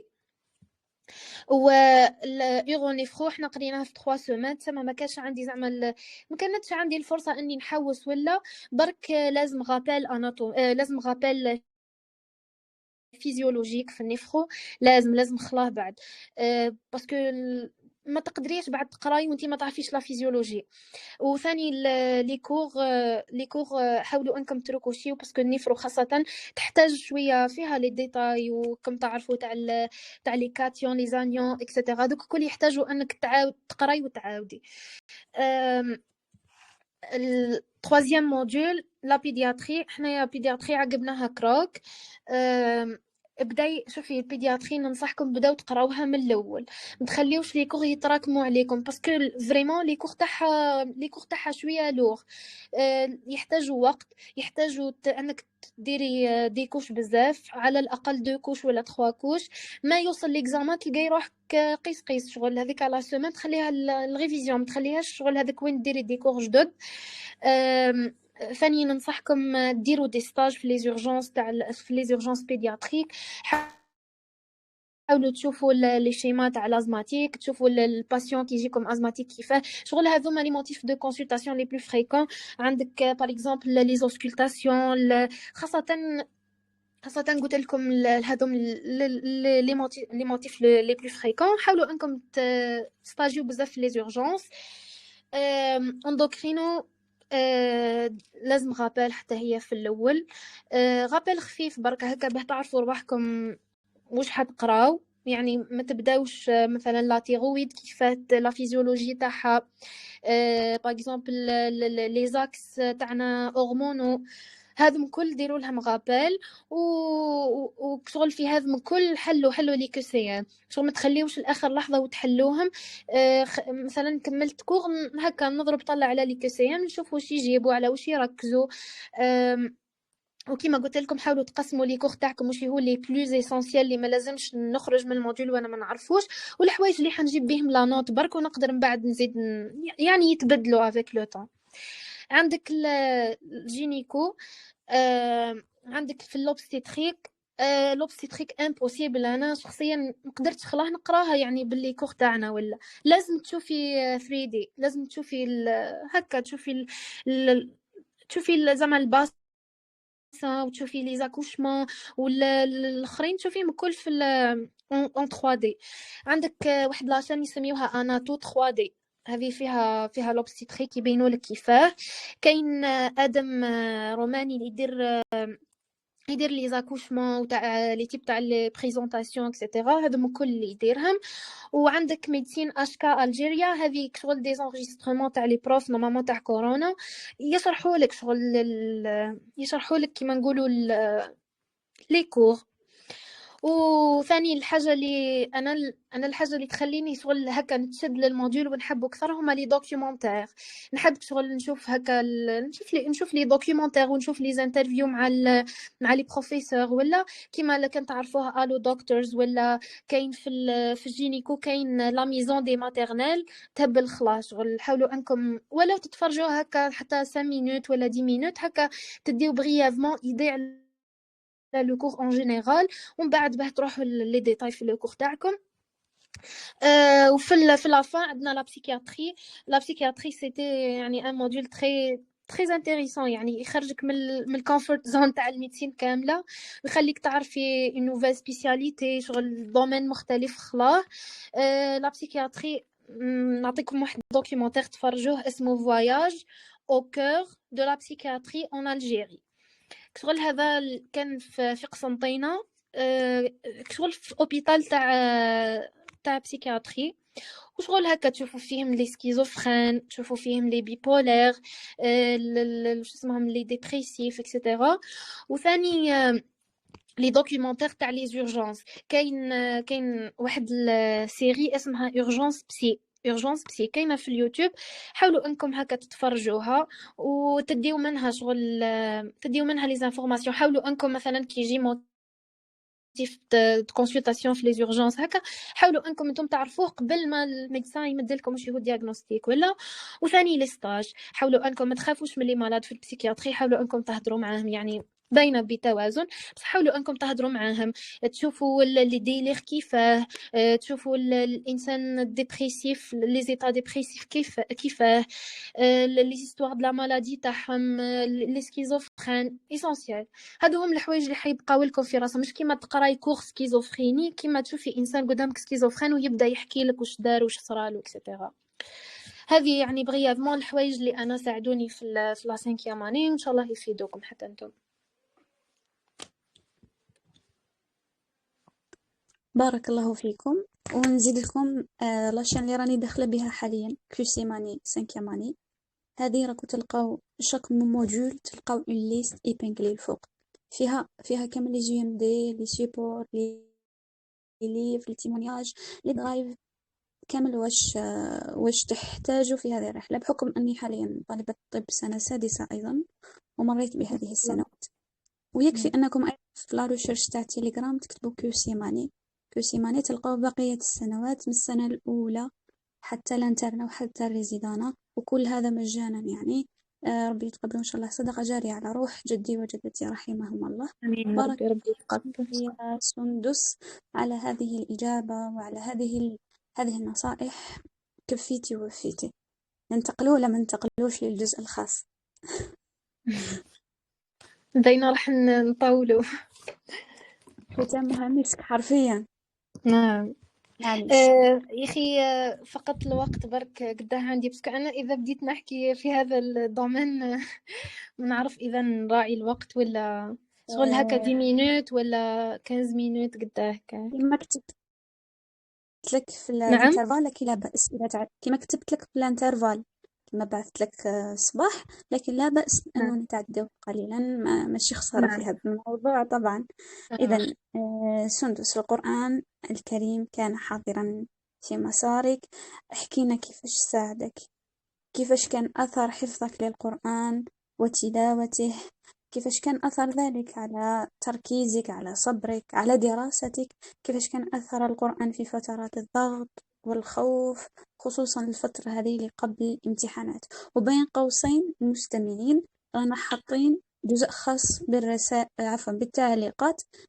سقسوا ثم أسئلتكم، لأنه في الختام سنختار من بين الأسئلة، ولا سنجيب على أسئلتكم طبعا. فتفضلي وتفضلوا أنتم أيضا بأسئلتكم. نعم.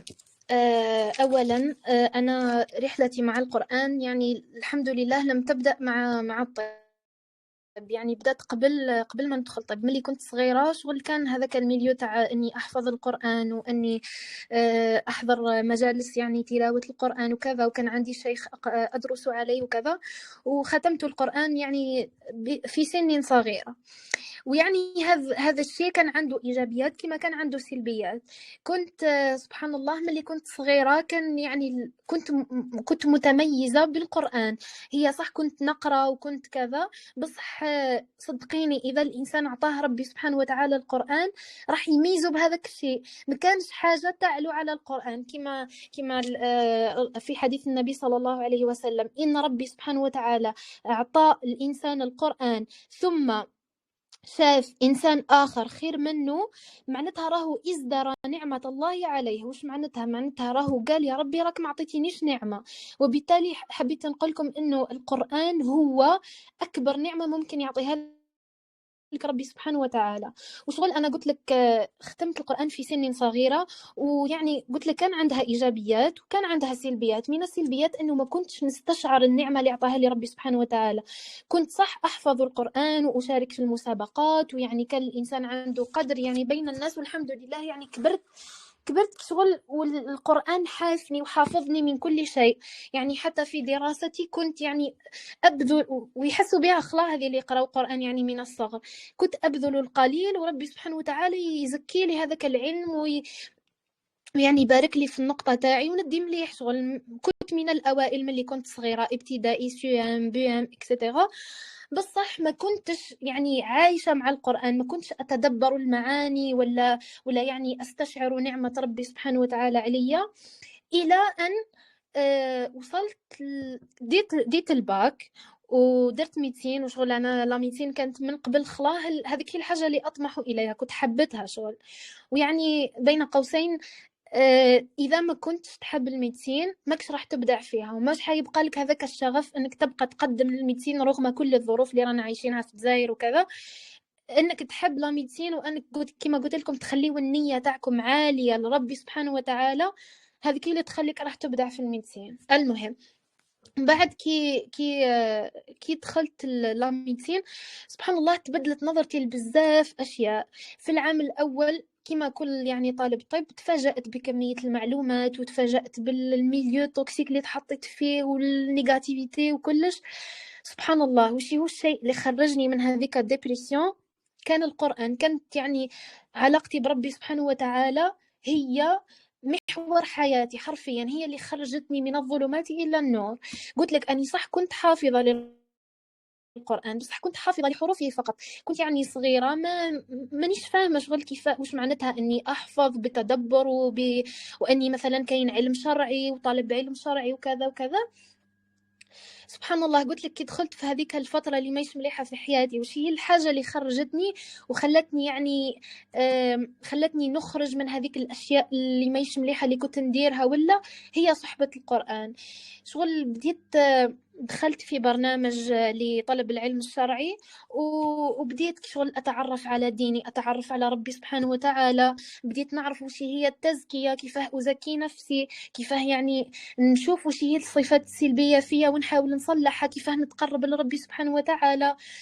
أربط نفسي أكثر بالوحي، ولا مثلا المرجع تاعي في حياتي ليس مثلا لا المعايير اللي حطوها لنا الغرب، ولا معيار أمي ولا معيار أبي، ولا معياري الأول والأخير هو ربي سبحانه وتعالى، الوحي. يعني إذا درت حاجة أستند إلى الوحي راهي صحيحة، إذا قال لي الوحي صحيحة نديرها، إذا لا يعني الكثير كثير جدا من التفاصيل اللي تعلمتها، ويعني اللي شكلت لي الوعي ولا التفكير تاعي اللي أنا ماشية به في حياتي. شغل ونجتني من هذيك الحاجة من العديد من الفتن. نجتني يعني من أني أسلك طرق يعني ما مليحة، ولا أتخذ صحبة سيئة. سبحان الله. القرآن هو يرجعك لنفسك. أريد أن أشرح يعني هذاك الشعور، بس صدقوني ما تقدريش توصفيه إلا إذا عشتيه. شغل في ظل هذاك الشتات كامل، وفي ظل الظلمات، وراني مشتتة جدا وبعيدة وكذا وكذا، وش هو اللي يرجعك؟ علاقتك بربي سبحانه وتعالى وعلاقتك بالقرآن. كي تعاملي القرآن على أنه هو الدستور اللي حطه ربي سبحانه وتعالى باه انت تتبعيه، باه توصلي إلى ما جعله الله سبحانه وتعالى لك، صدقيني ثم راح تبداي تشوفي الحياة بنظرة أخرى تماما. نعطيكم مثال، أنه مثلا شريتي تليفون جديد، هذاك التليفون اللي صنعوا عطاك شغل الكتالوج تاعو، كيفاه يمشي، كيفاه يدير، كيفاه كذا. هل انت تخلي هذاك الكتالوج اللي عطاه لك اللي يخدم ولا اللي يصنع الهاتف، وتروحي لواحد اخر مثلا اللي يصنع الثلاجه ولا اللي يصنع الغساله، ولا الادهى والامر انك تروحي لواحد ما دار حتى حاجه في حياته وتقولوا نعت لي كيفاه يخدم هذا التليفون؟ ما تصلحش. ولله المثل الاعلى. ربي سبحانه وتعالى هو اللي خلق نفوسنا وخلق عقولنا وخلق ارواحنا، ثم هو واللي جعل لنا هذا الدستور اللي هو القرآن الكريم. ثم إذا أنا كنت حابة سواء أعرف نفسي، ولا مثلا نفسيتي، نعرف علم النفس، صح مانيش لازم نحكي لك على نفسي الروحي وكذا. إذا علم النفس، إذا العلم الدنيوي، إذا عرفت كيفاه، حبيت نعرف كيفاه التجارة، كيفاه طلب العلم، أي شيء، القرآن راه الدستور الأمثل. وما تخليوش شغل الجهل بالقرآن ولا الجهل بالتفسير يخليكم تحطوا باللي القرآن فقط هو مجرد كتاب. لا، احنا رانا وما أوتينا من العلم إلا قليلا. شغل الإنسان كل ما يبحر في العلم الشرعي، كل ما يعرف باللي هو لا شيء حرفيا، أنه ما تعلم والو، ما شاف والو. كل ما يعرف حكم ربي سبحانه وتعالى في القرآن، صدقوني يعرف باللي كل شيء ما سوى الله سبحانه وتعالى، وإذا ما ربطوش بربي سبحانه وتعالى فهو زائل. وبالتالي أول نصيحة ندها لكم انه ارجعوا لربي سبحانه وتعالى. ما تخليوش هذيك الافكار الغربيه والافكار العلمانيه تاع فصل الدين عن فصل الدين عن العلم، وفصل الدين عن السياسه. ما كانش حاجه مفصوله عن الدين. احنا خلقنا وفق دستور معين، وربي سبحانه وتعالى هو خلقنا وهو أدرى بنفوسنا. قلت لكم ربي سبحانه هو اللي خلقك، هو اللي حيمد لك الكتالوج تاعك، وهو حيمد لك الدستور تاعك. ما كانش واحد يعني يفهمني في نفسي كما يفهمني الوحي بنفسي. هذه أولا. ثاني حاجة أنه يعني بدينا كنا في مرحلة يعني حفظنا القرآن، حفظنا حروفه، وبدينا أنه يعني الحمد لله من علي ربي سبحانه وتعالى بصحبة صالحة. وهذه يعني من الأشياء الضرورية جدا جدا جدا في الحياة الجامعية خاصة، وخاصة في الميليو ميديكال. يعني وشي هو اللي يعينك على هذاك الضغط، وشي هو اللي يعينك على دينك، يعينك على نفسك، يعينك على كل شيء، صحبتك الصالحة اللي تذكرك إذا نسيتي، اللي ترجعك لربي سبحانه وتعالى. وأيضا من يعني النعم اللي من بها ربي سبحانه وتعالى علي أنه كنت عضوة في مصلى عائشة. وسبحان الله مصلى عائشة كان يعني هو الملاذ، هو يعني تلاقيت فيه الصحبة الصالحات، لقيت فيه يعني الناس صح تعمل لربي سبحانه وتعالى. تخيلوا انتم في ظل هذيك الاهتمامات كامله والطب والاستاج وكذا وكذا وكذا، كاين ناس راهي تضحي بوقتها من اجل نشر الدعوه، من اجل انها يعني تبث في قلوب البنات حب ربي سبحانه وتعالى والتعلق بالقرآن الكريم. صدقوني راهي نعمة كبيرة جدا. إذا استشعرنا هذا الفضل من عند ربي سبحانه وتعالى صدقوني ما راح نفرطوا فيه. ربي وش يقولنا ومن أحسن قولا ممن دعا إلى الله وعمل صالحا وقال إنني من المسلمين. يعني إذا دعيتي لربي سبحانه وتعالى وعملت صالحا ما كانش اللي خير منك في الأرض. شغل نخليو هذه المعايير الحقيقية تاعنا، مش المعايير هذيك تاع الحرية والرأسمالية وكذا. هذيك خطيتنا. شغل خلي الحرية نستمدوها من الدين، خلي المسؤولية نستمدوها من الدين. أي معنى نرجع للدين هو اللي يعطينا يعني الشيء المناسب ويعطينا الشيء الأصح في هذاك الموضوع.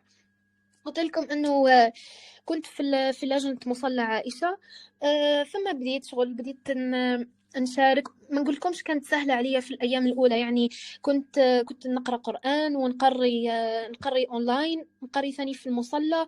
وكانت شغل مانيش قادرة نقول لكم هذه يعني بدافع أني زعما وأنا بالعكس، أنا لا شيء من الآخر. أنا إذا ربي سبحانه وتعالى استعملني واستخدمني لهذاك الشيء فهو فضل من ربي سبحانه وتعالى، وإذا شاء ربي سبحانه وتعالى يستبدلني يعني بتقصير مني ولا بمجرد كبر ولا حاجة مني، ربي سبحانه وتعالى ينزع منا كل هذا. يعني إحنا جنود ربي فقط في الأرض.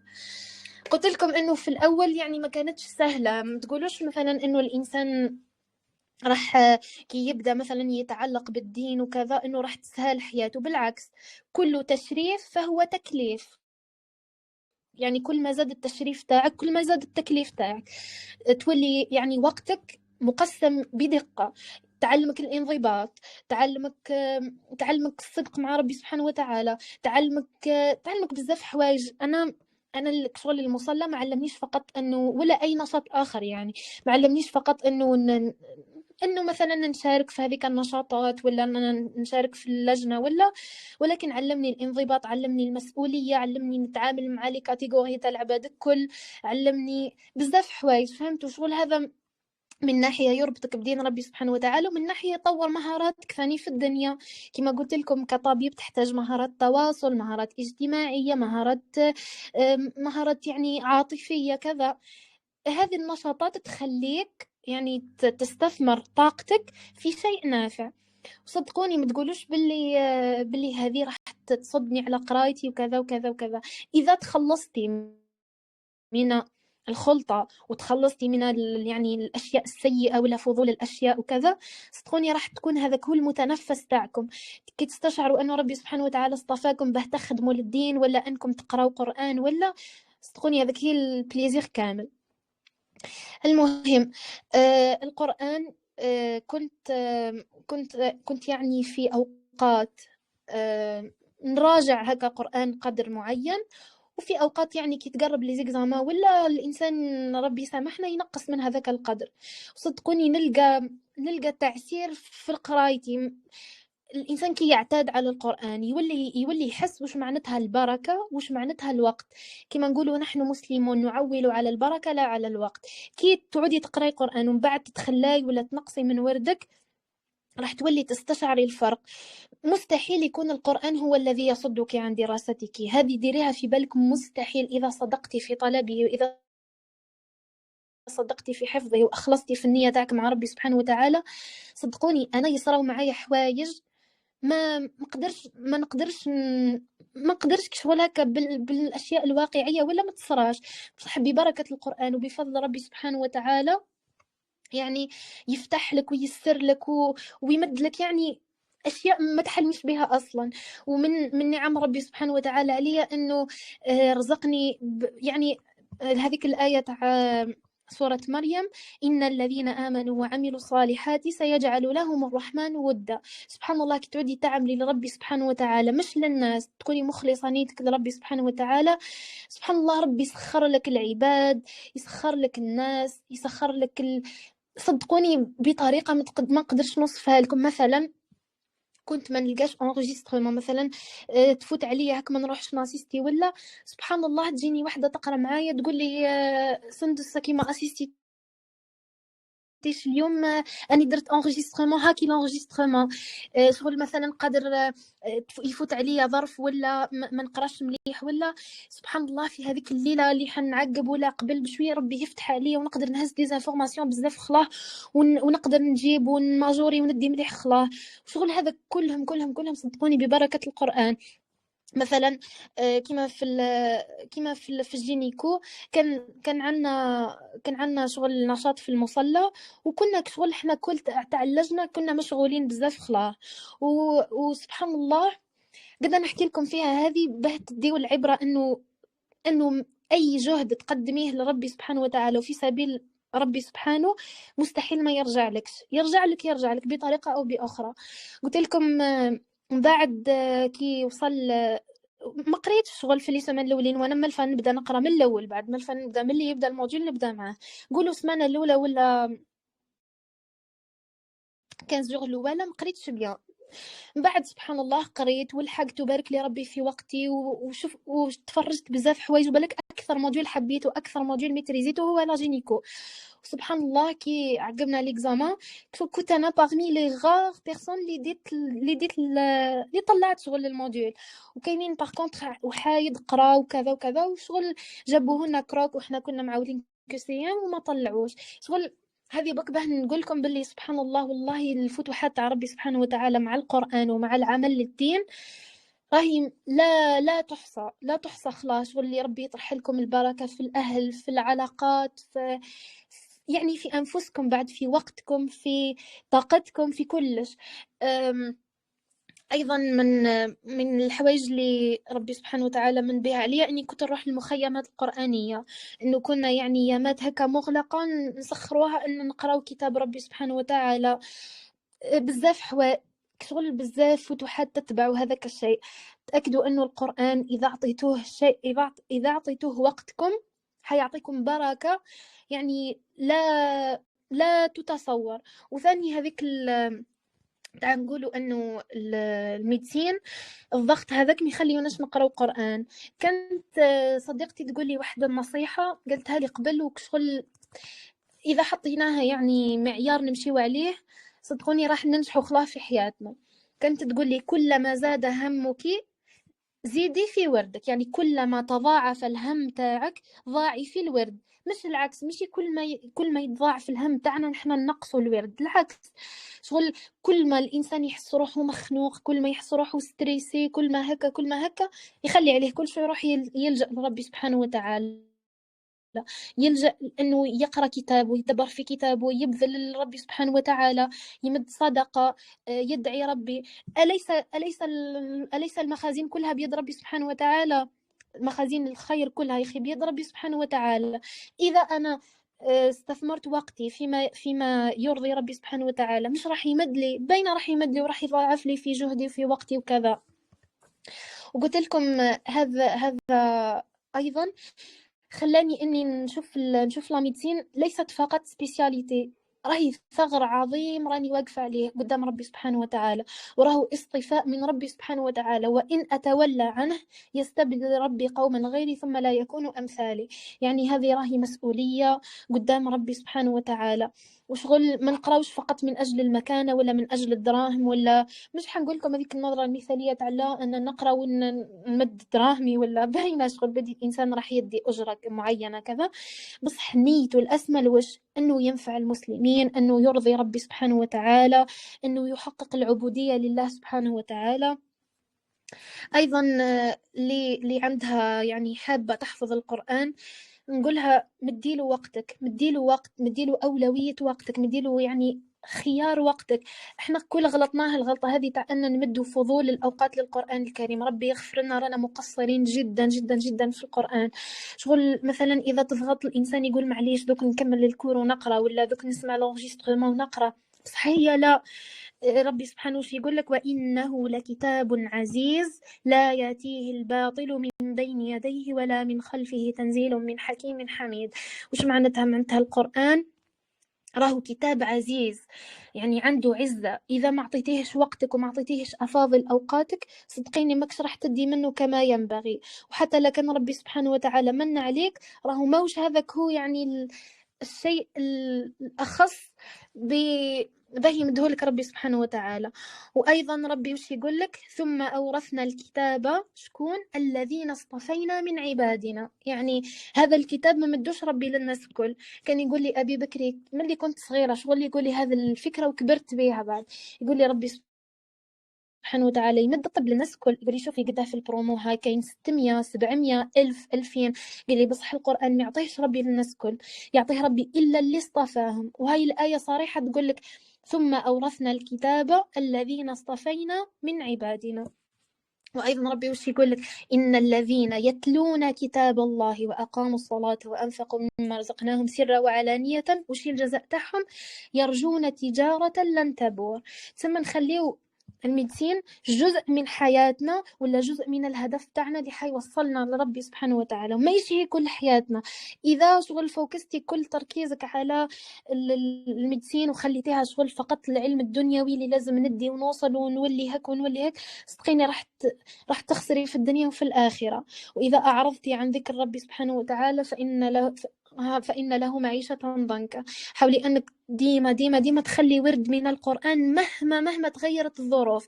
إكزاما ماشي إكزاما، كنتي بخيسي هكا بالستاج وكذا، كنتي آلاز ليسونسيال. ما تخليش وردك من القرآن يضيع ولو يوم. والله صدقوني أنا كي كبرت هكا وهكا به استشعرت القرآن، واستشعرت أنه رانا مقصرين جدا جدا جدا في جنب ربي سبحانه وتعالى. ويعني لولا لطفه بينا ولولا ستره علينا ولولا يعني عطاء لينا ما كناش خلاص راح نكونوا لهنا. حاولوا أنكم تكونوا إيجابيين، وحاولوا أنكم تستشعروا النعم تاع ربي سبحانه وتعالى عليكم. شغل إذا ما لقيتوش اللي يطبطب عليكم، حاولوا أنكم أنتم تطبطبوا على الناس. إذا ما لقيتوش اللي يكون لطيف معاكم، كونوا أنتم يعني كونوا أنتم يعني اللي تنشروا هذيك الحاجة والطاقة المليحة والأشياء الجميلة بين الناس.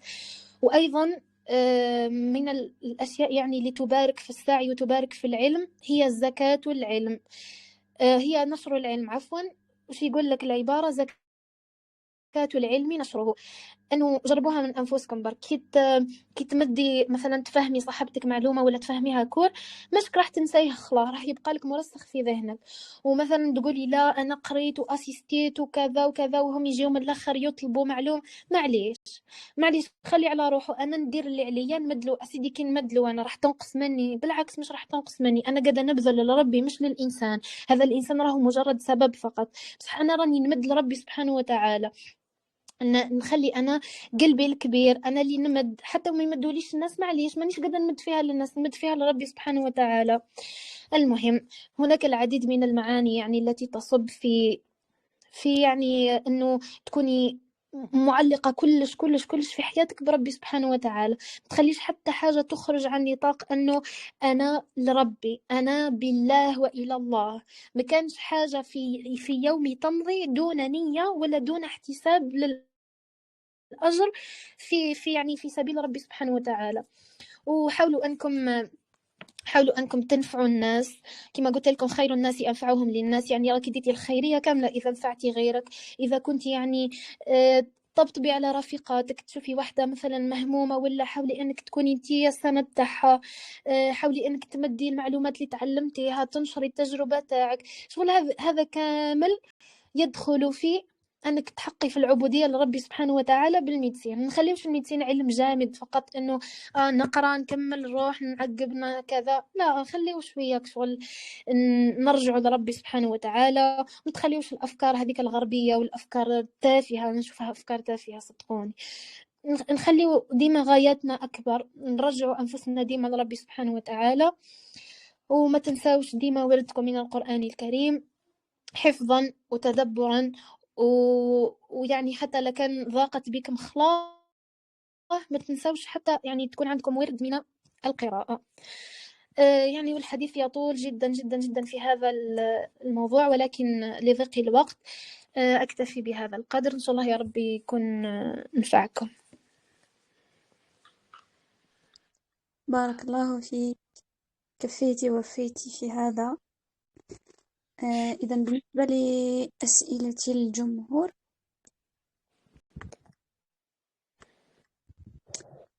قالت عن طريقة الدراسة والمراجعة. أظننا جاوبنا باستفاضة على هذا السؤال، وهذه الحلقة مسجلة وستنشر على اليوتيوب، تقدري تعودي تسمعيها أخت إيمان. حاليا لا توجد أسئلة. بارك الله فيك يا إيمان. يا سندس عفوا، هل لديك يعني قبل أن نختم ما تضيفي له بالنسبة لكامل المحاضر، ناحية تنظيم الوقت، دراسة، تربصات، لك نعم. الخير يعني قبل أن نختم؟ نعم، من أهم الأشياء اللي نقدر نخرج بها من هذا اللقاء أنه خليو الانضباط هو اللي يحكم يومكم، وليس يعني الشغف ولا الموتيفاسيون ولا هذه في الطب وفي جميع ميادين الحياة. يعني خليو تكون أنفسكم عندها قوة إرادة وعندها قوة انضباط. ما تخليوش بك أنفسكم للوقت، هكا الوقت اللي يساعدني نقرأ والوقت اللي ما يساعدنيش ما نقراش. أيضا قلت لكم الصحبة تعين جدا في الطريق. ما بعدي نفسك على الناس توكسيك، على الناس اللي ديما تشكي. حاولي انك المره الاولى هكا تصلحيها كذا، لكن ما نفعتش خلاص نجبد نفسي ونتقي يعني هذيك الميليو كامل. ثاني قلت لكم استشعروا المسؤوليه قدام ربي سبحانه وتعالى، وبأنكم راكم تحقوا في العبودية لربي سبحانه وتعالى بهذا الطب، بهذا المجال راكم على ثغر عظيم. حاولوا أنكم تعليوا النيات تاعكم وتعليوا الغايات تاعكم وتخليوها دائما أخروية وليست دنيوية. أيضا لا تفصلوا الدين ولا تفصلوا القرآن عن الطب.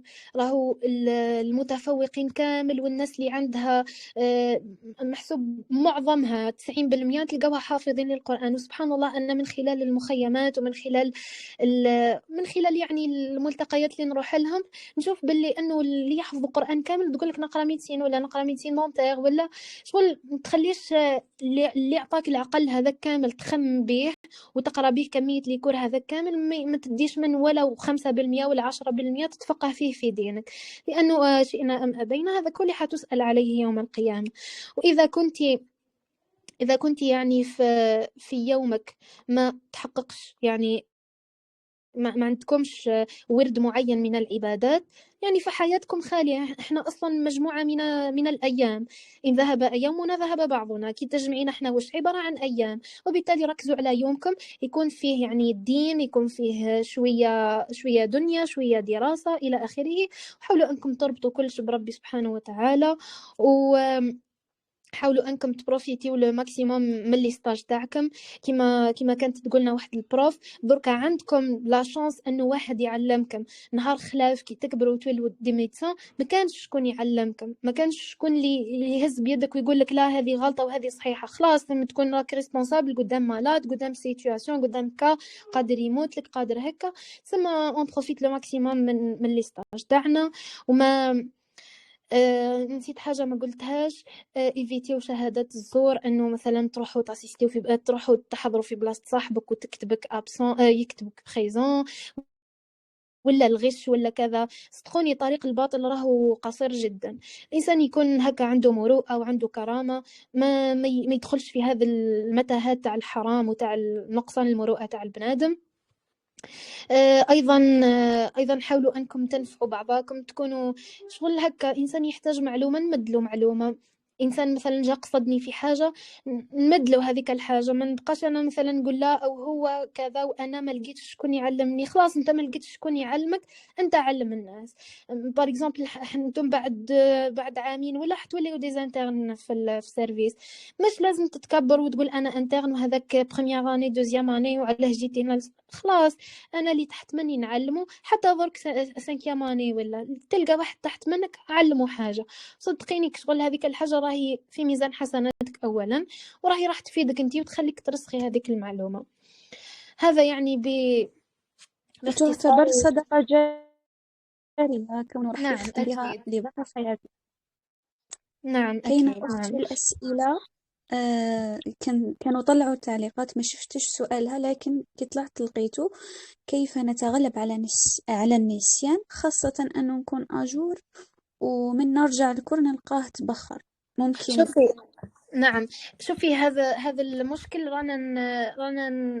رانا نعانيو منه كامل. شغل ما كانش يعني ما كانش انسان خارق هكا من الاول كوش يقدر يهز الكور ويروح يعاقب به الاكزامان. وهذه فائده انه تكوني اجور. شوفي كي تكوني اجور بار اكزومبل، انا رحت ناسيستي ومن بعد روحت قريت هذاك لو كور تاعي، حد اثنين ثلاثة لربعة الخميس جات الجمعة، عندي جمعة وسبت. مثلا الجمعة الصباح نحاول نستدرك فيها ما فاتني في الأسبوع، من بعد عندي جمعة في العشية ولا في الليل والسبت، واش ندير؟ نعاود نريفيزي هذوك لي كوخ تاعي. مش لازم نحفظهم موطامو، بصح اوموان هكا نلقي عليهم نظرة، ندي كوش سريعة هكا عليهم باهي يترسخوا لي في ذهني. بار اكزومبل انا السمانه اللي بعدها كان عندي حد اثنين ثلاثة لربعة الخميس، يا اخي احنا على بالنا بلي كاينين ديكور هكا جايين ليجي وكاين ديكور هكا لوغ جايين فيهم بوكو دانفورماسيون. النهار اللي يكون عندي انا فيه كور شارجي ندير هذاك الكور وحده، واللي يكون عندي فيه كور ليجي واش ندير؟ نعاود نريفيزي كور من القدم. ايضا من الحوايج اللي تخليني نشفى لي كو سي ام، قلت لكم لي كو سي ام ما تخليهمش للاخر لو سيمين دو ريفيزيون، ابداوهم من الاول. بار اكزومبل قريت الكور نروح نشوف لي كو سي ام تاعو يخليني نرسخ هذوك المعلومات. ايضا السمان هذيك تاع الريفيزيون نحاول اني نفرغها على قدر المستطاع، ونحاول انه ندير فيها اون كوش، ومن بعد يجيني هذيك لافاي نحاول نعاود نرجع على لي كور كاملين هكا نطلع عليهم برك ونحل لي كوسيام. ولا انا شخصيا واش ندير؟ نحل لي كوسيام الحاجه اللي ما شفتش عليها ولا هكا نروح نضرب عليها طله في الكور ونعاود نرجع نكمل هكا نحل. اذا بقى لي الوقت نروح نعاود زعما نريفيزي لي كور هذوك الصعاب اللي ما قدرتش نشفى عليهم. وايضا استعينوا يعني بالمخططات. انا نقرا بزاف بالتخطيط، شغل ما نخليش، قلت لكم ما نخليش نفسي شغل هكاك برك نخليها ضايعه ونقول لها غدوه نقرا هذاك. لا، على بالي من الاول نمبريمي البروغرام تاعي نعلقه قدامي، على بالي عندي بار اكزومبل هذاك النهار هكا هذاك النهار هك، على بالي واش هم لي كور شغل لي كور اللي زعما يحتاجوا وقت ولا لي كور اللي هكا، باه من بعد انا نقسم وقتي على اساسهم. وشغل هذه النسيان راهي حاجة طبيعية جدا. برك لازم نكثروا ليكوش. كل ما كثرنا التكرار كل ما زاد الترسيخ تاع هذاك الكوخ في راسنا. وهذا ايضا شغل طبقوه في اللي حتبدا تحفظ قرآن، ولا كل ما زاد التكرار تاعك كل ما زاد يعني الترسيخ تاع هذاك الحزب ولا الثمن في ذهنك ان شاء الله. إن شاء الله. بارك الله فيك. شوفوا فقط وهذا مثبت فقط. علميا، spaced نعم. repetition، أنه الواحد يكرر ويكون تكرار متباعد، مثبت نعم. علميا أنه يفيكسي أكثر المعلومات في الذاكرة. والأكتيف ريكول، أنك تحاول بدون ما تشوف، تحاول وكأنك تشرح الدرس لشخص آخر. نعم. فهذه طريقة معينة جدا جدا للترسيخ والتغلب على النسيان. كنت حتقولي شيء؟ نعم. فقط حبيت نقول للأخوات البنات اللي حابين زعما عندهم أسئلة خاصة ولا شغل، سواء في حفظ القرآن ولا في اللاميتين، شغل راهو حسابي مفتوح، تقدروا شغل تقسمني وقت ما تحبوا يعني. بارك الله فيك. إذا نختم على بركة الله. نعم، نفيسة الحل راح نحطوا رابط تسجيل الحلقة على اليوتيوب لاحقا لما نحملوها. فإلى هنا يعني نصل إلى ختام حلقتنا من حلقات يوم التوركس. شكرا لك أختنا سندس على هذا الحديث الصادق اللي ذكرنا أن الطب مش فقط طريق علمي، وإنما هو رحلة إنسانية، رحلة روحية قبل كل شيء.